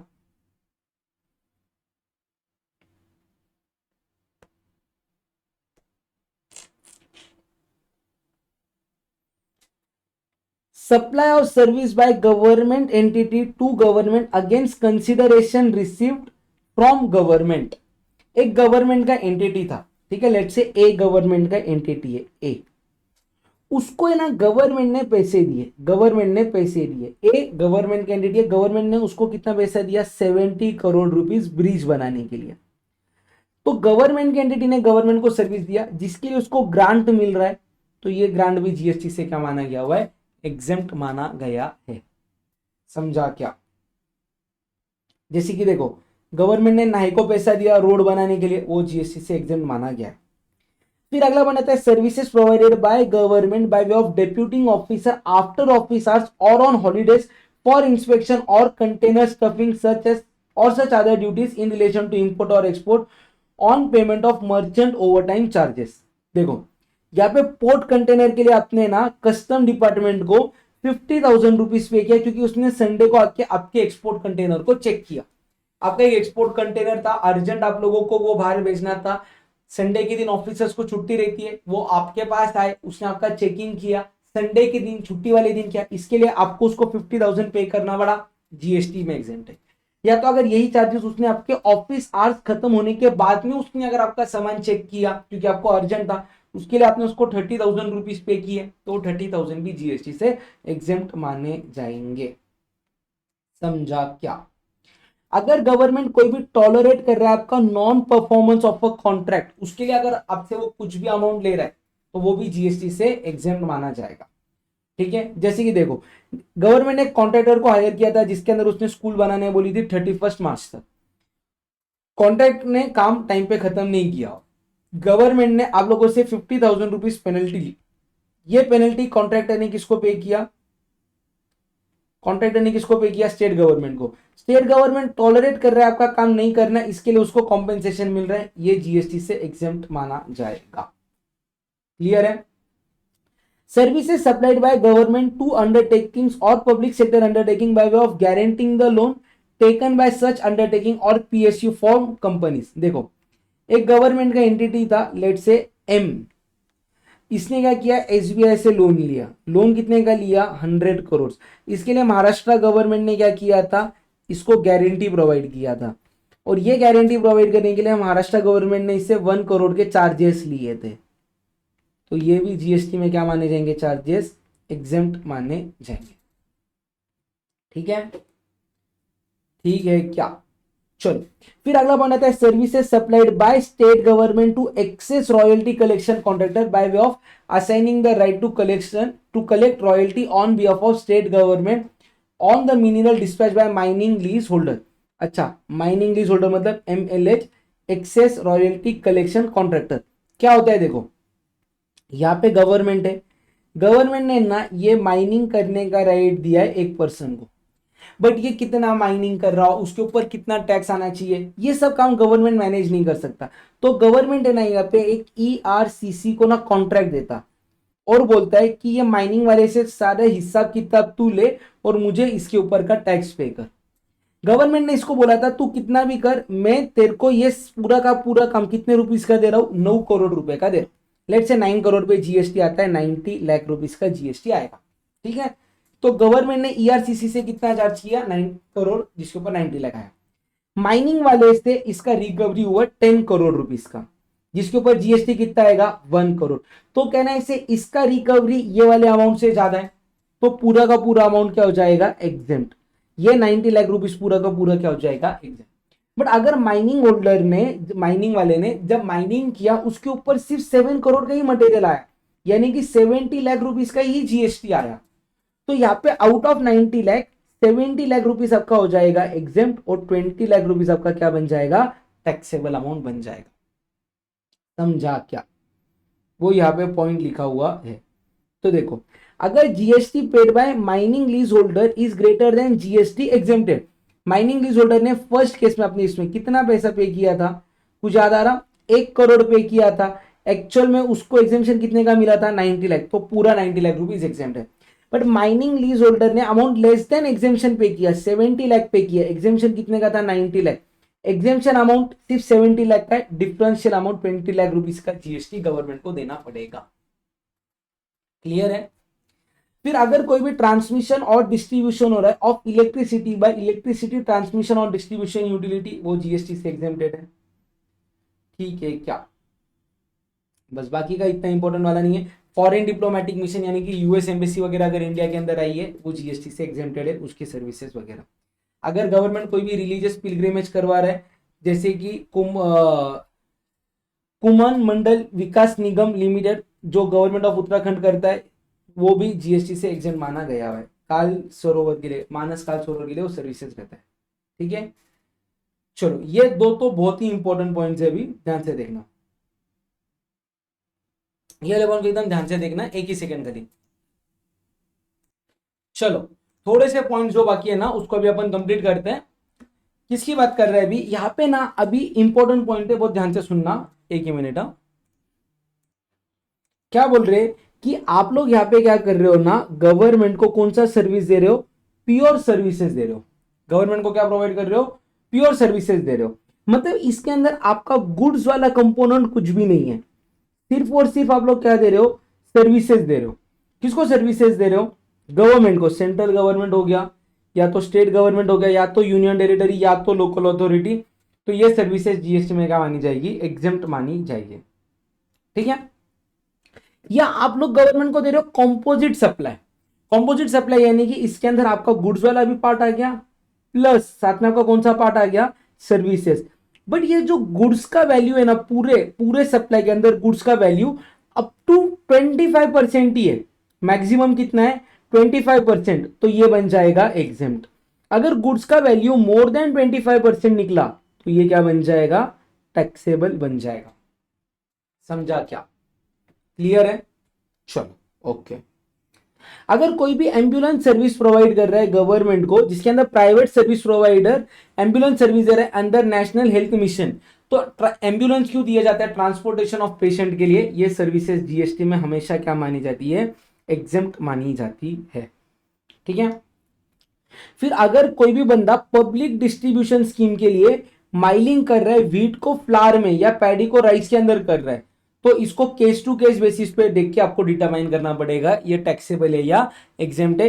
ये पॉइंट आपके एग्जाम के लिए इतना रिलेवेंट नहीं है।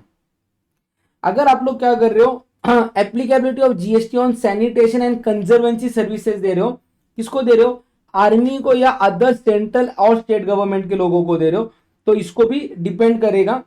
The function interested to municipality and panchayat under article 243W and 243G of Indian constitution also include the activity of sanitization and conservancy. मतलब ये वैसे तो एग्जेम्प्ट होना चाहिए, बराबर, but if such services are provided to Indian army और any government ministry in the same manner as local authority does for the general public, तो इसको एग्जेम्पशन मिलेगा, वरना एग्जेम्पशन नहीं मिलेगा। अगेन एग्जाम के लिए इतना रेलेवेंट नहीं है। अगर कोई भी फैसिलिटी मैनेजमेंट सर्विसेज प्रोवाइड हो रही है म्यूनिसिपल दिल्ली कॉर्पोरेशन को, तो उसके ऊपर एग्जेम्पशन नहीं मिलेगा, उसके ऊपर आपको टैक्स देना पड़ेगा। फिर services provided to government by way of water supply, public health, sanitation, solid waste management, slum improvement, ये जीएसटी में एग्जेम्प्ट है। अगेन ये वाला पॉइंट इंपॉर्टेंट है आपके एग्जाम के लिए। फेयर प्राइस शॉप, अगर कोई भी पब्लिक डिस्ट्रीब्यूशन स्कीम के अंदर आप लोगों को वो काम कर रहा है, बेसिकली अगर आप लोगों ने सुना रहेगा राशन की दुकान, जहां पे आपको राइस, व्हीट, केरोसिन ये सस्ते रेट में मिलता है, तो अगर कोई बंदा गवर्नमेंट के लिए वो राशन की दुकान चला रहा है, इसके लिए गवर्नमेंट उसको कोई भी कमीशन दे रहा है, तो वो कमीशन भी जीएसटी से एग्जेम्प्ट हो जाएगा। ठीक है। फिर अगला पॉइंट आता है टैक्सेबल सर्विसेज प्रोवाइडेड टू और provided by technological business incubator और science and technological entrepreneurship park recognized by national science and technology entrepreneurship development board of the department of science and technology, government of India, या bio incubators जो recognize किए गए हुए by biotechnology industry and assistant council under development of biotechnology, government of India. Example से समझो इसको, एक ही मिनट। देखो, टेक्नोलॉजी बिजनेस इंक्यूबेटर टीबीआई, इसने सर्विस दी है किसको? स्टार्टअप को। कौन सी सर्विस दी? कोवर्किंग रेंटल स्पेस की सर्विसेज दी। तो ये सर्विसेज क्या बन जाएगी? टैक्सेबल बन जाएगी। Science and technology entrepreneurship park ने टेक स्टार्टअप को मेंटरशिप सर्विसेज दिया, वो भी क्या बन जाएगा? टैक्सेबल। बायो इंक्यूबेटर ने लैब एक्सेस एंड रिसर्च का सर्विस दिया, वो भी क्या यहाँ पे बन जाएगा? टैक्सेबल बन जाएगा। क्लियर है? चलो, फिर अगला अपन बात करते हैं services provided by incubatee up to a total turnover of 50 lakh in a financial year subject to condition. उसका टर्नओवर कभी 50 लाख के ऊपर नहीं होना चाहिए और 3 साल का पीरियड नहीं खत्म होना चाहिए। देखो, फर्स्ट ईयर में टर्नओवर था 62 लाख, तो 50 लाख तक एग्जेम्पशन है, 12 लाख के ऊपर टैक्स देना पड़ेगा। सेकेंड ईयर में 50 लाख था, पूरा एग्जेम्प्ट के अंदर माना जाएगा, सॉरी पूरा का पूरा क्या हो जाएगा? टैक्सेबल हो जाएगा। 40 लाख है, पूरा का पूरा क्या हो जाएगा? एग्जेम्प्ट। सॉरी ये गलत हो गया, इधर ये इधर आना चाहिए था, ये यहां पे आना चाहिए। ठीक है, मतलब क्या बोल रहे हैं कि अगर इंक्यूबेटी कोई भी सर्विसेज दे रहा है तो पहले 3 साल तक उसका 50 लाख रुपए तक का जो टर्नओवर है वो सर्विसेज एग्जेम्प्ट है। 50 लाख के ऊपर जो टर्नओवर जाएगा वो टर्नओवर क्या बन जाएगा? टैक्सेबल बन जाएगा। ठीक है, चलो। कोई भी R&D सर्विस जिसके लिए आपको कंसिडरेशन मिल रहा है इन द फॉर्म ऑफ ग्रांट, वो सर्विसेज सारी की सारी एग्जेम्प्टेड मानी जाएगी। क्लियर है? चलो एक काम करेंगे, आज है ना बहुत सारे कंसेप्ट इस वीडियो के अंदर हो गए हुए, तो अपन ये वाले ना एग्जामिनेशन को 2 पार्ट में स्टडी कर लेंगे। पार्ट ए अभी हम लोग कंप्लीट करेंगे, कल मैं आप लोगों के लिए पार्ट बी अपलोड करवा दूंगा। एक दिन में सब पढ़ोगे ना तो बहुत ज्यादा कंफ्यूजन होगा और रिटेन नहीं कर पाओगे आप लोग, तो पार्ट बी के लिए हम लोग मिलेंगे कल। क्लियर है? चलो that's it for the day guys, see you all in next video, bye bye.